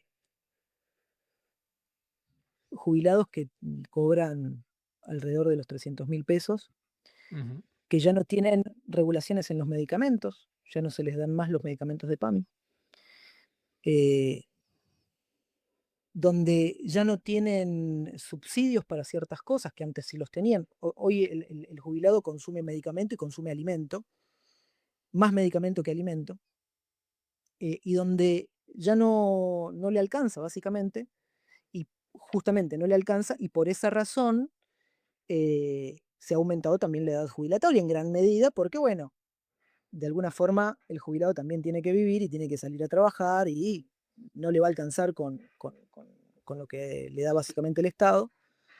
Ahora digo, ¿qué va a pasar con toda esa gente que quizás no puede acceder, como pasó con los medicamentos oncológicos, con lo que pasa, por ejemplo, con el, el jubilado que no puede acceder a sus medicamentos, que además se le dificulta poder comprar las cosas básicas para poder subsistir? ¿No crees que hay una obligación indirecta por parte de, el Estado con respecto a la familia, diciéndole vos lo tenés que mantener? No, ¿y sabes por qué no, Diego? Por una cuestión de que cuando se suele hacer este planteamiento, Sí, muchas veces, si no el 100% de las veces, sí, algunas personas, no es tu caso, y estoy seguro que no es tu caso, sí, sí, sí, realmente lo digo y de corazón, pero sí, algunas sí, personas hasta con mala intención suelen omitir la parte de que para que el Estado dé cierto trato preferencial, hay una sí, contraparte a eso, justamente. sí, Y muchas veces lo que cuesta ver es que la gente cree que se financia y es sí, suficiente cobrándole algún que otro sí, impuesto más a Galperín, cuando en realidad no, sí, cuando la gran masa de contribuyentes y lo que te mueve realmente la aguja es el pueblo argentino. Y muchas veces gente que está llegando justo a fin de mes o no llega a fin de mes. Lo que yo digo es muy difícil y hasta te diría incompleto, perdón, con esto te dejo, es no, sí, hasta sí, difícil e incompleto hacer ese análisis si no metes en la misma bolsa que se ingresó mucha gente al sistema justamente o no, pero se ingresó gente al sistema que no se le podía declarar aportes durante todo el largo de su carrera, por ende ahí claro, fantástico. vas Llegaste a un en... punto interesantísimo, Mm. un punto interesantísimo llegaste. Esas personas que no tuvieron aportes, ¿por qué no tuvieron aportes? Uf, entiendo que debe ser por varios motivos, por no estaban las condiciones A ver. dadas, decidieron no aportar, ¿Decidieron no algunos... aportar? ¿Cómo es eso de o sea, vos trabajabas y decís: "No, no, a mí pagame en negro, no me aportes"? Sí, hay gente que decide trabajar en negro y no aporta, y no aportar. Hay gente No, que pero yo he trabajado en yo negro, yo he trabajado en negro sí, muchos años de mi vida, decidiendo ¿por trabajar qué? en negro. Okey, está bien, decidiste. Vos No, pensás pero que ponele que sea el mínimo, te la tomo, ponele que sea el mínimo, por okey. porque O tal sea, un vez su padre de laburo no familia está... decide trabajar en negro porque, No, por eso no te digo, sé, tal vez sea el mínimo de personas de todas las que estamos hablando, deben ser por okey. varios motivos, porque hacían trabajo no registrado, porque se dedicaron a otra cosa, porque algunos no Pensá que trabajaron tal vez directamente. ¿y de qué vivían? no sé, se ocupaban tal vez de cuestiones de la casa y la mantenía el esposo o la mujer. Fantástico. Perfecto. Genial. Vamos a suponer ese caso, Ujú. ¿sí? ¿Vos considerás que el trabajo de ama de casa y cuidado de los hijos no es un trabajo? Sí lo considero un trabajo, pero ¿qué tiene que ver con el sistema Y jubilatorio? tiene que ser, entonces tiene que ser remunerado. Pero no le puedo exigir, no, no sé si es exigir. No le puedo, Pero, pero pero vamos a otra cosa. pará porque me hiciste una pregunta, déjame Dale, dale, responderla. dale. Dale, dale, dale. Eh, no puedo pretender sacar la plata que iría a esa persona del mismo lugar Sí, donde saco la plata que va a quienes aportaron durante 20, 30, 40 años, porque por más noble que sea la causa, si yo hago eso, sí. me estoy cagando en los que aportaron durante 20, 30, O 40 sea, años. básicamente lo que hay que hacer es que esa persona que te crió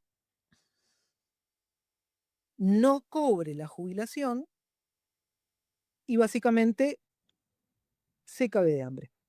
No, O yo no, que pero caiga yo no, sobre pero yo no te estoy la diciendo, responsabilidad. pero yo no Sí, te estoy decime. diciendo eso, pero yo no te estoy diciendo eso y ¿Y nunca, cómo, y nunca dije cómo, eso. Lo que yo te dije es, no es justo que salga del mismo sistema donde y de dónde sale? se, Ok, no sé, fantástico. Tiene que eso salir es de otra algún lugar. discusión, eso es otra discusión y es para hablarse Sí, con sí, otra sí. parte, pero Sí, ¿no sí, sí. crees y no estás de acuerdo conmigo en que si lo sacamos de la fuente de ingresos que corresponde a las personas que aportaron durante 40 años a un sistema, ¿no crees que estás cagando a esas personas que aportó? Porque si no siempre, o sea, lo que pasa muchas veces con estos planteamientos es que nos quedamos con la parte que parece noble, que es buenísimo, y yo Mm, no dudo de que sean que haya buenas intenciones detrás, pero nunca, no, nunca vemos la contrapartida de eso, nunca vemos las personas que aportaron durante 40 años. claro. Nunca vemos Lo que la pasa es gente que que tal vez paga el acá 21% de IVA cuando compra un alimento y llega justo a pensemos, fin de mes. pensemos en esto, porque, o sea, es cierto lo que vos decís, es justo que salga del mismo lugar. La pregunta es, ¿de dónde debería salir? Porque uno puede mirar, por ejemplo, en que dentro, la generación que se vaya a jubilar dentro de 40 años, Mm. entonces se le quite ese valor de algún lugar. O sea, la pregunta es de dónde, o sea, vos lo que decís es, habría que generar otra caja, que no sería la caja jubilatoria, ¿sí? Otra caja de donde salga el dinero para jubilar, por ejemplo, a una ama de casa. Eso es lo que vos decís. No, no necesariamente. La Ok, verdad que no me puse a plantear soluciones específicas para esa gente. Yo lo que sí, porque no soy experto en términos no soy experto en términos de sistema de pensiones. Lo que yo sí te digo, y con eso te lo digo con el 100% de las letras y totalmente convencido, es no es justo, y sobre todo si te pones a pensar en las personas que sí hicieron los aportes, en que la plata salga del mismo sistema, que se puede haber otra solución. Perfecto, sí, no tengo dudas que habría que buscarla, porque es verdad que es un trabajo y mucha gente tal vez trabajó en negro por diferentes cuestiones y, y si se quiere, debería ser recompensada o gran parte de la sociedad cree que debería ser recompensada, pero no es justo que salga de la misma fuente de ingresos que sale tal vez la jubilación de una tía tuya, una tía mía, una mamá, un papá que aportó durante 50 años. entonces Eso la lo tengo pregunta, totalmente claro. lo que pasa es que vos estás diciendo, vos estás pensando que la jubilación sale de lo que vos aportaste. Mayormente sí, de los No, aportes de los trabajadores en blanco, no, mirá, a ver, ¿de los trabajadores en blanco del presente o del pasado? del presente. Bueno, entonces estamos de acuerdo en el hecho de que vos, como hijo, trabajás, vamos a suponer, ¿no? Vos Ujú. estás en Argentina, trabajás en blanco. Yo Supongamos en que este trabajás en momento no blanco y haces estoy, aporte. sí, ok, en Es este una momento no estoy en suposición, Argentina, pero sí, suposición, bueno, dale, suponiendo el una ejemplo, dale. suposición. Sí, Sí, un ejemplo. dale. Tenés tu vieja que tiene, no sé, 65 años, se jubila con la jubilación de ama de casa. O sea, básicamente, la jubilación de ella está saliendo de parte de tus aportes. O sea, en algún sentido, vos estás contribuyendo con tu trabajo a que tu mamá se pueda jubilar. Sí. No está saliendo de cualquier lado, está saliendo de tu trabajo como hijo también. Pero vos pensá en esto. Vamos a pensar en términos netamente de futuro y económico como le gusta en general el neoliberalismo. Esa madre, ¿sí? Madre X, que tiene un hijo, 2 hijos, 3 hijos, ¿por qué merece jubilarse? Merece, y acá no estoy utilizando tiene el derecho, merece, porque está criando al futuro trabajador. Entonces, como está criando al futuro trabajador y no se está dedicando a trabajar, merece, por criar al futuro trabajador, una jubilación el día que ya no lo tenga que criar más, porque trabajó en la crianza de ese niño. Y porque no trabajó, y porque no trabajó en relación externa de dependencia. Pero ya con el hecho de mirar que vos estás criando al futuro trabajador, esa mujer ama de casa que no se desarrolló en una empresa, que no hizo aporte jubilatorio, merece jubilarse porque crió al futuro o a los futuros trabajadores. Es que el tema que estamos, o sea, sí, te entiendo a lo que vas, pero dos cuestiones. La primera es, también los jubilados del hoy se sustentan con los trabajadores del hoy porque se supone, Ujú, y en eso se basa el sí, sistema, de que cuando los jubilados eran trabajadores activos, sustentaban a los jubilados de ese momento. El tema es sí, que esa es la primicia de este sistema, básicamente. ujú, Al sí, sí, vos tener tal cual. gente que en su momento, entre muchas comillas, porque no aportaba, no sustentaba a los jubilados de ese momento, se te empieza a romper y a básicamente quebrar en términos financieros y económicos Sí, el sistema, porque ahora esa gente que no aportó para esos jubilados está estoy de recibiendo. acuerdo. Te está rompiendo el sistema. Estamos de acuerdo. Para llevar, Sí, para dar un paso siguiente a la sí. discusión. Suponiendo que la gente esta ya está dentro del sistema y está perfecto y nos ponemos todos de acuerdo que nos parece bien que ganen su dinero porque eran otros tiempos y porque se quedaban cuidando a su familia. Bueno, por ahí, cualquiera tenga el motivo que tenga.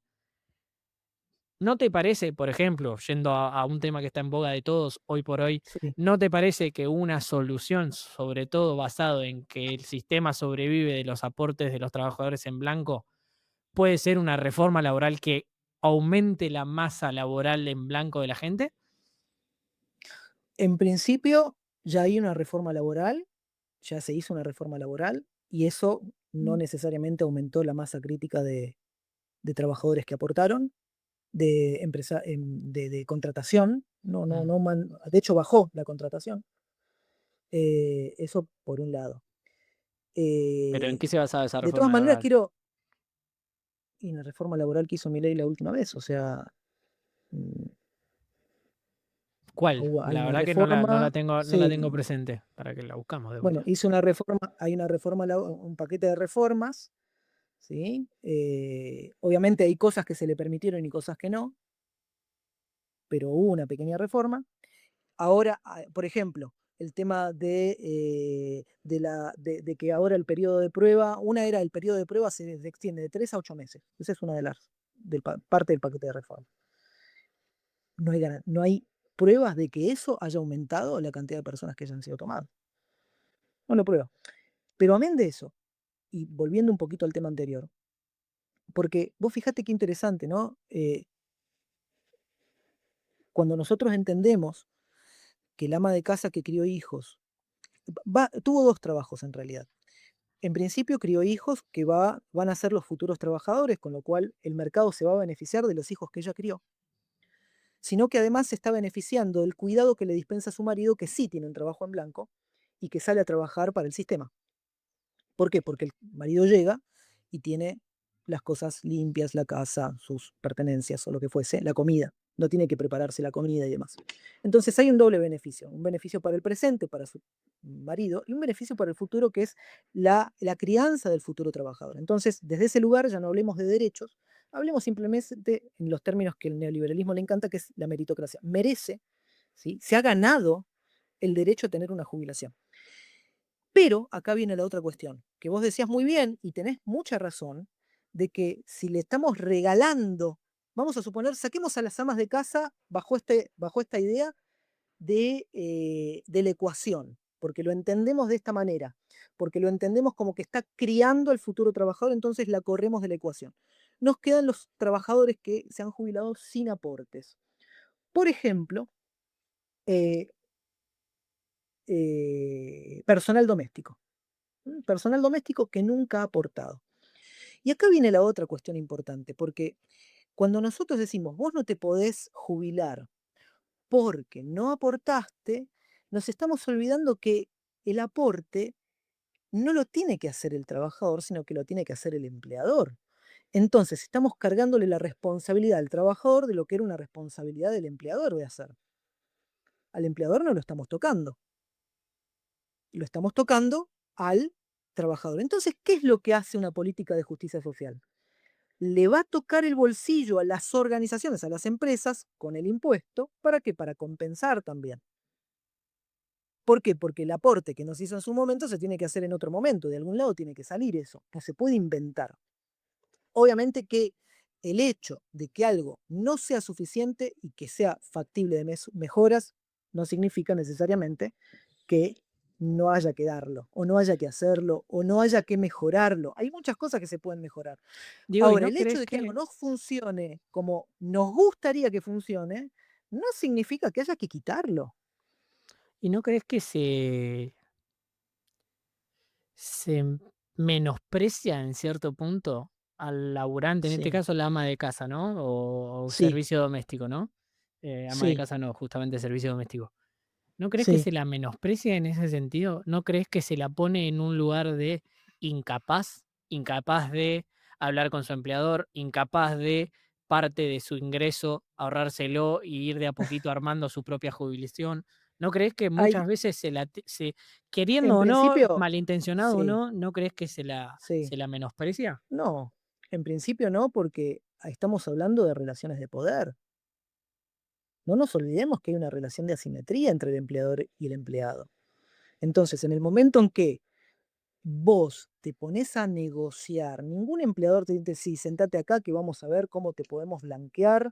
Lo pedís una vez, lo pedís 2 veces, lo pedís 3 veces, lo pedís 4 veces, no te alcanza para aportarte a vos solo, porque viven al día. Imagínate que, y te doy un ejemplo, yo he tenido la oportunidad de hablar por diferentes motivos con eh, personas del mundo inmobiliario, como por ejemplo, no sé, Armando Pepe, que es un personaje importante dentro del ámbito de... Y una de las cosas que ha planteado es, por ejemplo, lo que es el personal de administración, es el hecho de que, imagínate que me vienen a pedir el viático.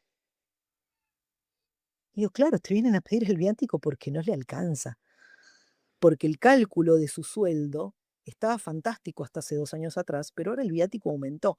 Te pongo otro ejemplo. A mí me ofrecieron una cátedra en una universidad argentina hace, para marzo del año pasado, perdón, para marzo de este año, donde me pagaban por 10 horas cátedra 120.000 pesos. Universidad privada, privada, 120.000 pesos, de los cuales en marzo yo gastaba 30.000 pesos solamente en viaje.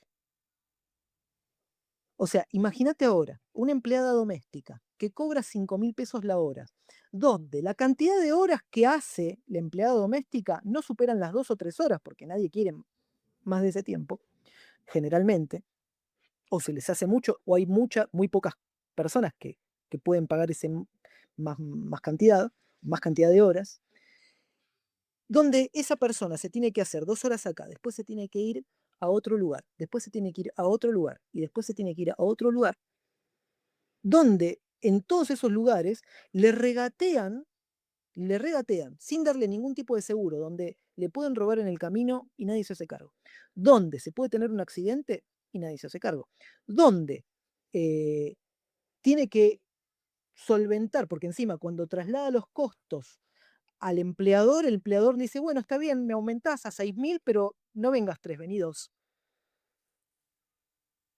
Básicamente es lo mismo. ¿Dónde está la posibilidad de negociación? Estamos en una relación de poder. No hay negociación cuando vos estás en una relación asimétrica. Las relaciones de negociación tienen que darse en situaciones de simetría, Y pero donde yo soy un entonces, empresario y vos sos y un pero empresario y digo, tenemos la y posibilidad de negociar.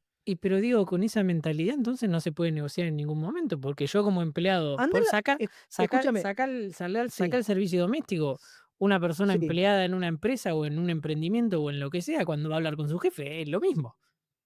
O sea, la relación de poder está y claramente el jefe tiene más poder. Ok, obviamente. Y hay una fila atrás que está dispuesto a hacer tu laburo por menos precio. Esa Por es la eso, negociación del empleador. con más razón, entonces nadie puede negociar nada. Porque hay una relación de poder. No hay posibilidad de negociación cuando vos tenés necesidad. No hay, donde hay necesidad, no hay posibilidad de negociación. Vos vas al supermercado y vos tenés un precio. Vos no le podés decir, mira, yo no quiero pagar eh, el precio ese del azúcar, lo quiero pagar menos. No, olvidaste. Lo mismo va a pasar con tu empleador. Vos sos un producto en las manos de tu empleador y vos tenés una relación de poder. Él compra tu trabajo, tu Entonces fuerza no existe, física, entonces no sí, existe posibilidad de negociación en ningún ámbito. Siempre que haya una relación de poder no, se puede haber si negociación. hay relaciones de poder, ¿no? Yo puedo negociar, mira esto, yo puedo negociar como yo ofrezco servicios, entre otras cosas, de consultoría y pongo un precio. Lo más probable es que él me negocie a mí y yo pueda decidir en esa negociación si llegamos a un acuerdo. Mm. Porque ahí no hay relación de poder, hay relación asimétrica. Yo ofrezco un servicio y él puede elegir o no. Yo soy el que se lo va a ofrecer. Yo no Pero tengo no una crees que, relación de dependencia. Ya el hecho de hablar de que estoy en relación de dependencia marca la asimetría de poderes. pero no crees que igual sí hay una relación de poder porque esa persona quiere y está necesitada de tus servicios y vos sos quien se lo provee. Entonces ahí no ya surge una relación de poder en la cual, Si soy el único que ofrece ese servicio, sí, suponete que, no sé, yo soy el único que soy capaz de arreglar. Mira, tuve un caso de un muchacho que no, tenía enfrente, sí. sí, No, de- no, es que agregando al caso, ahora me contás el ejemplo si querés, pero sí, yo creo que el ser el único o que haya varios oferentes te condiciona a la hora de negociar, pero no te saca la relación de poder, porque hay un único Diego Lodestro y hay una única persona que da la consultoría como la das vos, así como hay la única persona sí, que pero, limpia y cuida de una casa como lo hace esa persona. vo- perdón, no, pero, ¿cómo? A ver, eh, ¿cómo ves vos la relación de poder? O sea, la relación de asimetría de poderes. ¿De mí hacia el al que le ofrezco el servicio o de él que me lo va a contratar? Y si te viene a buscar él, muy probablemente yo creo que por lo menos a priori, apenas surge la relación, vos estás en una posición dominante. Una posición dominante. Ok, yo le digo, mira, te sale 2 millones de pesos, X cosa. Él puede decirme si sí o que no. Ujú. Bueno, te pongo un ejemplo más simple. Yo doy clases generalmente a personas que quieren aprender filosofía. Yo le pongo el valor de $120 por mes, más o menos. Eh, la persona me dice, no, no llego a $120. Ok, vos Entonces yo tendrás, no puedo vendérselo. es tu decisión bajar el precio, ¿no? Bajar el precio no, tal cual. Es mi decisión. Y suponiendo que no estás vos en una posición dominante y que hay una simetría, Pero ahí tenemos una pero relación de asimetría, de simetría. pero pasa exactamente lo mismo con un empleado o un empleador. Un empleado que pide un No, aumento, el porque empleado, no, ¿por qué no? el empleador, porque el empleador no, a ver, el empleador tiene sus necesidades materiales resueltas, el empleado no. El empleado necesita comer. El El empleador también, empleador, no, igualmente no creo, o sea, pero, para mí no, para mí lo está llevando a un extremo demasiado grande. pero Y es el único extremo volviéndolo, que hay. O sea, que es la y, persona, el empleado va a trabajar porque necesita morfar y pagar el alquiler y pagar la luz y pagar sus servicios. El empleador no, o sea, el empleador come y obvio necesita comer para vivir, pero digo, no está pichuleando todo el día remándola para comer. El laburante vive para comer, vive para poder comer, vive para mantener a su familia. El empleador, el que es dueño de los medios de producción, tiene resuelta gran parte de sus necesidades materiales. Entonces ahí ya hay una relación de asimetría de poderes, que no va solamente en el hecho, o sea, a uno, el aumento no le mueve la aguja, y al otro sí. Al empleador no le mueve la aguja darle, no sé, 40.000 pesos más, pero al empleador le mueve toda la aguja le mueve. Si no le mue no coincido porque primero que si no le moviese la aguja se lo daría por una cuestión de quedarse con una persona más contenta. Si a vos no te cambian nada y a la otra persona la pone mucho más contenta, claramente se lo vas a dar. Entonces, no coincido que le mueva o no le mueva la aguja. Igualmente, podemos hablar de empleadores que no son dueños y también por una cuestión, en este caso, por ejemplo, contratando a alguien en tu servicio, a vos es lo mismo. O sea, vos también Mira, yo te cobrás cuento, yo para fui comer, en gerente, fui definitiva. director de recursos humanos durante 5 años, Ujú. ¿sí? Yo me encargaba de las negociaciones. Eh, y cuando venía un empleado, generalmente era raro que pidan aumentos, porque en esa época por ahí no era distinta la cosa o se manejaba de forma diferente. Pero cuando hacíamos contrataciones, especialmente de personal técnico, ellos venían con una idea de lo que esperaban cobrar.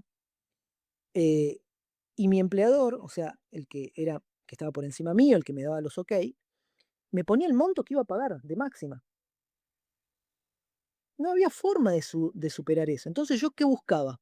Y uno de los grandes problemas que tenía era, vos querés un tipo que funcione como un Ferrari, pero le querés pagar como un fitito. Y no se quería mover de ahí. Y cuando vos veías la rentabilidad de la compañía, porque yo conocía la rentabilidad de la compañía, y conocía muchas cosas de la compañía y conocía cómo él vivía, eh, te dabas cuenta que él no le movía la aguja a eso. Porque aparte no salía de su bolsillo, porque lo que hay que pensar es que en una empresa, eh, el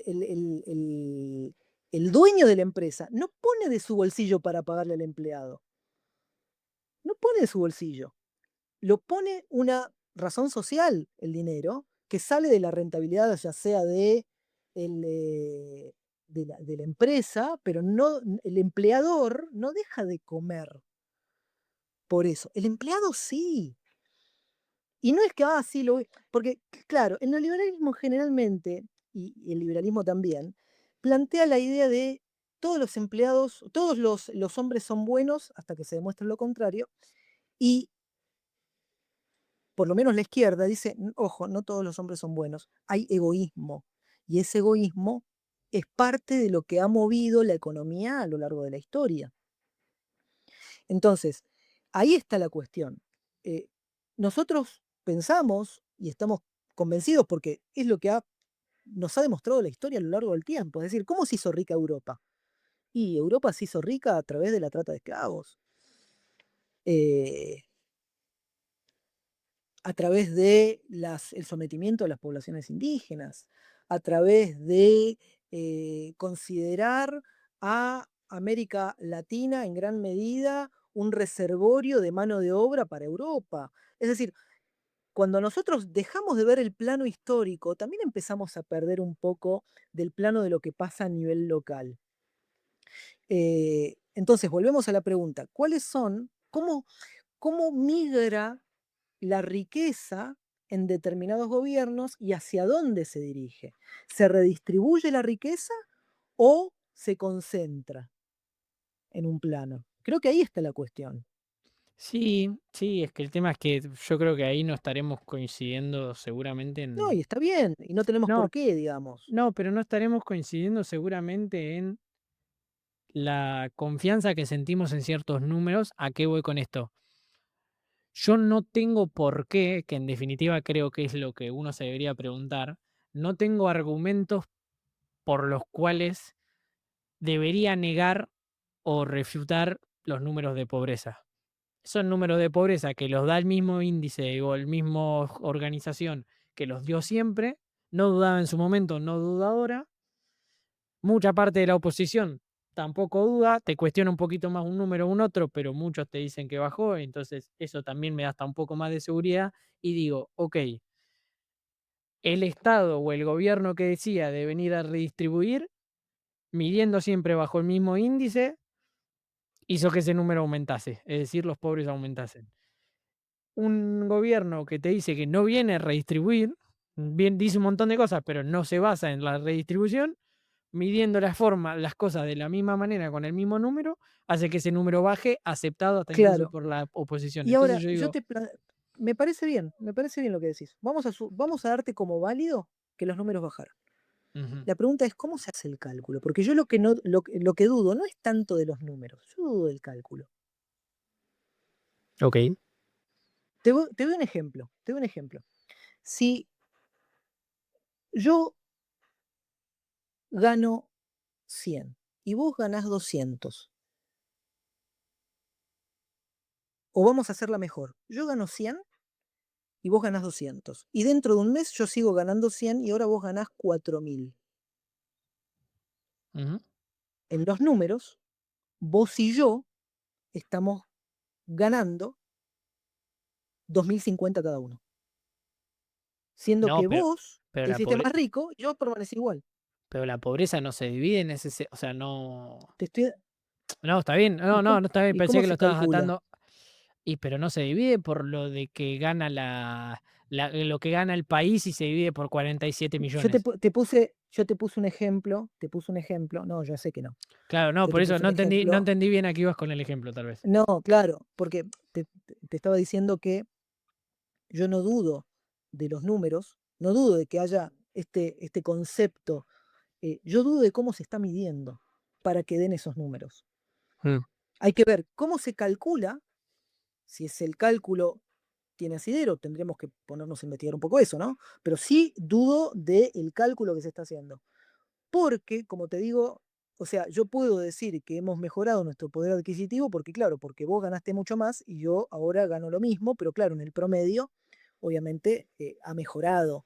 Pero claro, ha mejorado el tuyo, no el mío. ¿No? Con esto lo que quiero decir es, podemos aceptar los números, pero yo lo que estoy cuestionando quizás no sean los números, sino la forma en que se hace el cálculo.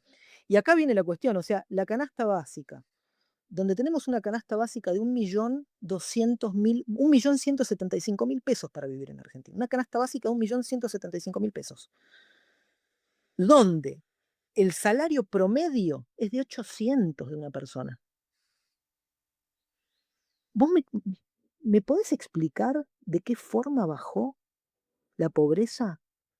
Porque para que haya bajado la pobreza, todos en promedio tendríamos que estar ganando mínimamente 1.175.000 pesos para no ser pobres. No, es que no todos en promedio. Más gente tendría que estar ganando más que la canasta básica. Y es lo que pasa, es lo que debería estar pasando. No conozco Claro, a los bueno, pero 47 millones de argentinos como para bueno, pero asegurártelo.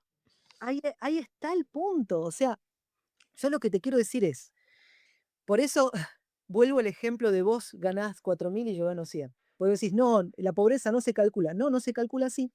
Pero si nosotros pensamos que la canasta básica es de 1.175.000 pesos y que en Argentina para no ser pobre tenés que estar ganando mínimamente la canasta básica, entonces tenemos que decir que todos los argentinos, mínimamente, tenemos que estar ganando en promedio eso. No, o sea, no, no necesariamente. Tenemos Ok, que, entonces o sea, admitís la que aún frase, por... es que la frase, la afirmación correcta bajo el número de la A ver, pobreza ¿cómo debería sería? ser, suponiendo un 30% de pobre para dar un número redondo, y la canasta Sí, básica en 1 millón de pesos, es que por lo menos el 70% de los argentinos está ganando más de 1 millón de pesos. O el ok, 30% está bien. ganando de 1 millón para abajo. El Esa es la 30%, afirmación que se saca de ese número. vos supones que hay solamente un porcentaje pequeño que está ganando esa cantidad. No, no, lo que yo digo es, si para no ser considerado pobre, vos tenés que ganar 1 millón de pesos, por ejemplo, que es la canasta básica, pongo siempre Sí, números más concretos como para que se entienda. Si para no ser considerado pobre tenés que estar ganando 1 millón de pesos y los números marcan que hay un 30% de pobres, quiere decir que o un 30% que está ganando eso o bueno, menos, o un 70% está ganando más de eso. Esa es la deducción directa que se saca del número. ok. A ver, yo entiendo que hay ciertas cosas en las cuales no nos vamos a poner de acuerdo y está perfecto que así sea porque aparte, nada, estamos conversando. Obvio. Sí pienso algo. Ujú. Eh, Tenés derecho a confiar en los números, ¿sí? Eh,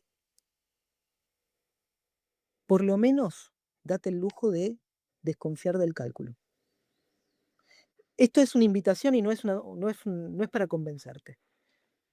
Pero, Es que eh, igual, pará, te la doy, y, perdón que y te acá te digo interrumpa, otra cosa, ¿eh? El pero gobierno anterior también ¿sí? Ok, yo te la doy por lo poco que investigué la fórmula, porque la verdad, siendo 100% sincero, no soy un experto de la fórmula en No, sí, no, yo de cómo se ha tampoco. calculado durante los últimos 50 años la pobreza, te mentiría si lo fuese, pero sí es verdad que según diferentes ajustes, puede que ahora se tome en consideración ciertas cosas o en la ponderación tome más relevancia algunas cosas que antes no, entonces el número no sea tan significativo o la baja no sea tan significativa. Pero lo que yo sí creo y sostengo, y es lo que te plantean gran parte de la oposición, que hasta incluso te dice el número no Sí, es tal así, igualmente todos te aceptan que igual la pobreza bajó. A eso es lo que voy. Como un gobierno que no se dice que distribuye la riqueza y no viene con esa filosofía, igualmente casi hay lo una que, unanimidad de decir, en mayor o menor medida la pobreza bajó. ok, volvamos a esto, porque, a ver, si yo paso de pobre a indigente, también baja la pobreza. Eh, Eso por un lado. Quizás sea una cuestión semántica.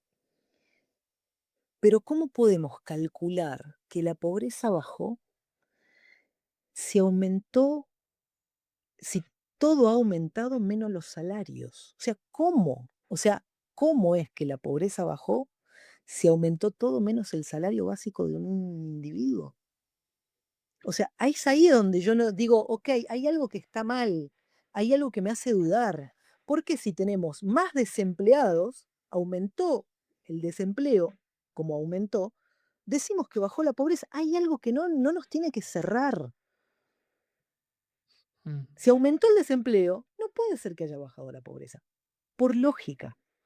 Hay algo que no está bien. Digo, Entonces y, tiene que ser el cálculo de cómo se digo, mide. y por último, o sea, si querés, no Porque para eso también seguir hace la filosofía, hace eso, ¿no? Critica, va al hueso de ciertas 100%, cosas, ¿no? Sí, 100%. es Por radical, último, es un pensamiento radical, ¿no? con esta, si querés, Sí, cerramos y agradecerte dale. realmente 1 hora y 50 es un No, montón no, de tiempo y yo matándote a preguntas. Eh, yo también me voy pero, al... ¿por qué, por ejemplo, qué es lo que a vos te llama la atención o te hace tal vez dudar un poco de la pobreza, pero no así de el desempleo? Porque en sí es el mismo organismo dando un dato. Entonces, ¿por qué uno te hace dudar y el otro tal vez no tanto? O si no es, o tal vez te hace dudar también, ¿eh? No digo que no, pero digo, recién me lo usabas como ejemplo, como para Sí, contrarrestar el está de la buena la pobreza. pregunta. Eh, es que yo partí de ese ejemplo, te dije eso, partiendo del hecho de que no es que yo dudo del dato, yo Ujú. no estoy dudando del dato, yo lo que estoy dudando es de cómo se calcula ese dato. En cambio, por ejemplo, en el caso del desempleo, es simple, es mucho más simple. ¿Estás empleado o no? ¿Tenés trabajo o no? Listo. O sea, es mucho Ah, más simple el dato. No hay que. En el caso de la pobreza se calcula a partir de una ecuación. Y esa ecuación tiene que tener hay varias cuestiones en el medio para esa ecuación. Entonces, dudo no del dato, dudo de cómo se llega a ese dato. mm. Que creo que ahí está la cuestión. El tema, Porque si no, hay algo que no va. O sea, ¿cómo puede ser que bajó el empleo, pero subió el desempleo, pero bajó la pobreza? O sea, hay algo que no me está coincidiendo. sí, sí, ok, te entiendo, pero considerando que es la misma fórmula que se utiliza también hace unos cuantos años, y obviamente puede Ujú. estar totalmente mal la fórmula, pero yo voy Sí, al sí, hecho sí. de que se usa la misma fórmula, no de que si está bien o no la fórmula, al hecho de que Sí, hace varios años se usa la misma fórmula, y esa misma sí, fórmula antes daba un número y ahora da un número menor, ¿no te hace sí. creer que la pobreza realmente bajó? Y te voy a decir por qué no. Antes, la gente que hoy está desempleada tenía empleo. Seguimos con la cuestión del empleo. Es decir, si se echó tanta gente del Estado, se echó tanta gente cerraron tantas empresas, eh, y aumentó por ende el desempleo, ¿sí?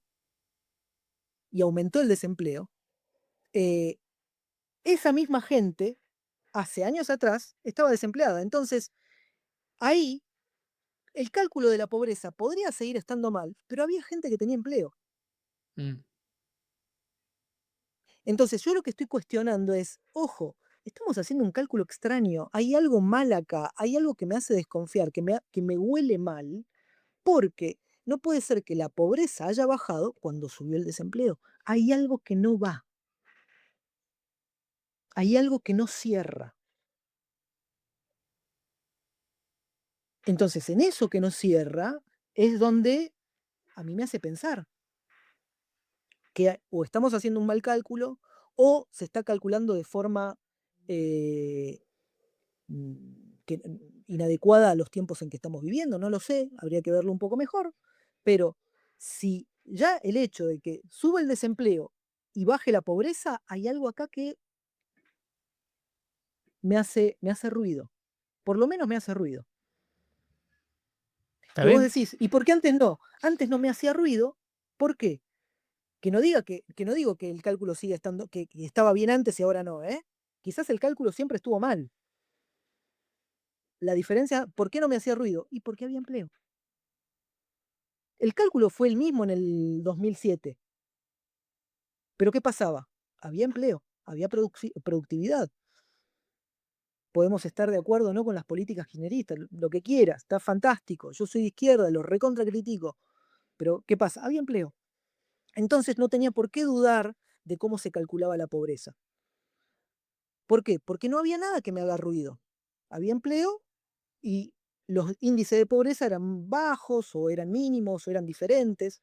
Ahora se dice que bajó la pobreza en un contexto de aumento del desempleo. Entonces hay algo que no me cierra, ¿no? Simplemente eso. No, O sea, está ya de perfecto por sí, y es tu opinión, ¿no? Está no, perfecto. sí, obviamente, y me hago cargo, digamos, pero por lo menos dudémoslo. O sea, yo lo que invito a la gente es eso. Duden, como dice Descartes en Meditaciones Metafísicas. Me propuse una vez en la vida dudar de todo. Bueno, es eso. Bueno, banco. Eh, Como para cerrar mi opinión, y ya con esto realmente, Diego, te agradezco. Como para cerrar, ya que estamos dando las opiniones en cada uno de cada uno de los temas, yo creo que ¿cómo decirlo? Estoy reflexionando sin tener los datos duros, entonces no lo estoy diciendo Yo como una también. realidad, sino como una Sí, sí, sí. supuesta explicación a lo que vos planteás. Puede ser que porque el sueldo real en términos de cuánto te alcanza con tu sueldo aumentó y por eso hay menos pobres y por más que haya más desempleados, porque no se camufla tanto ahora el desempleo con el empleo público.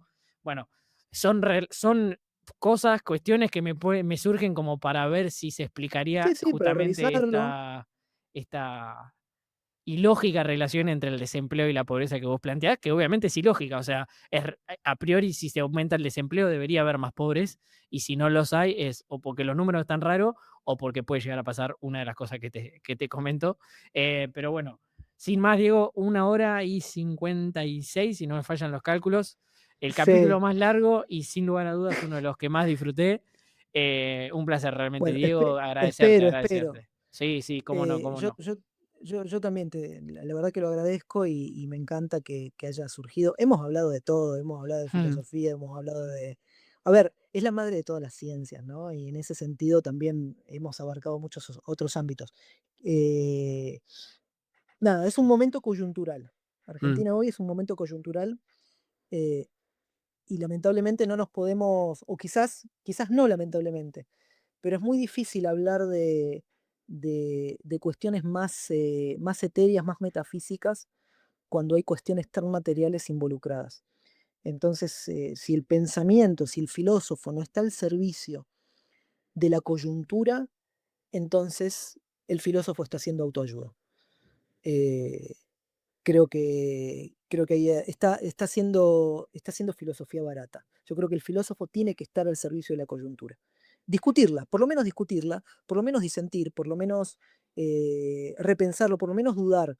Si por lo menos se nos invita a dudar a partir de alguna de las cuestiones que fuimos planteando, no importa que estemos en desacuerdo, no importa, o sea, pueden criticar, o sea, y se puede criticar todo lo que yo digo, pero por lo menos se puso sobre la mesa algo para pensar y cuestionar. ¿No? Y eso Perfecto. es invaluable. Perfecto, nunca mejor dicho.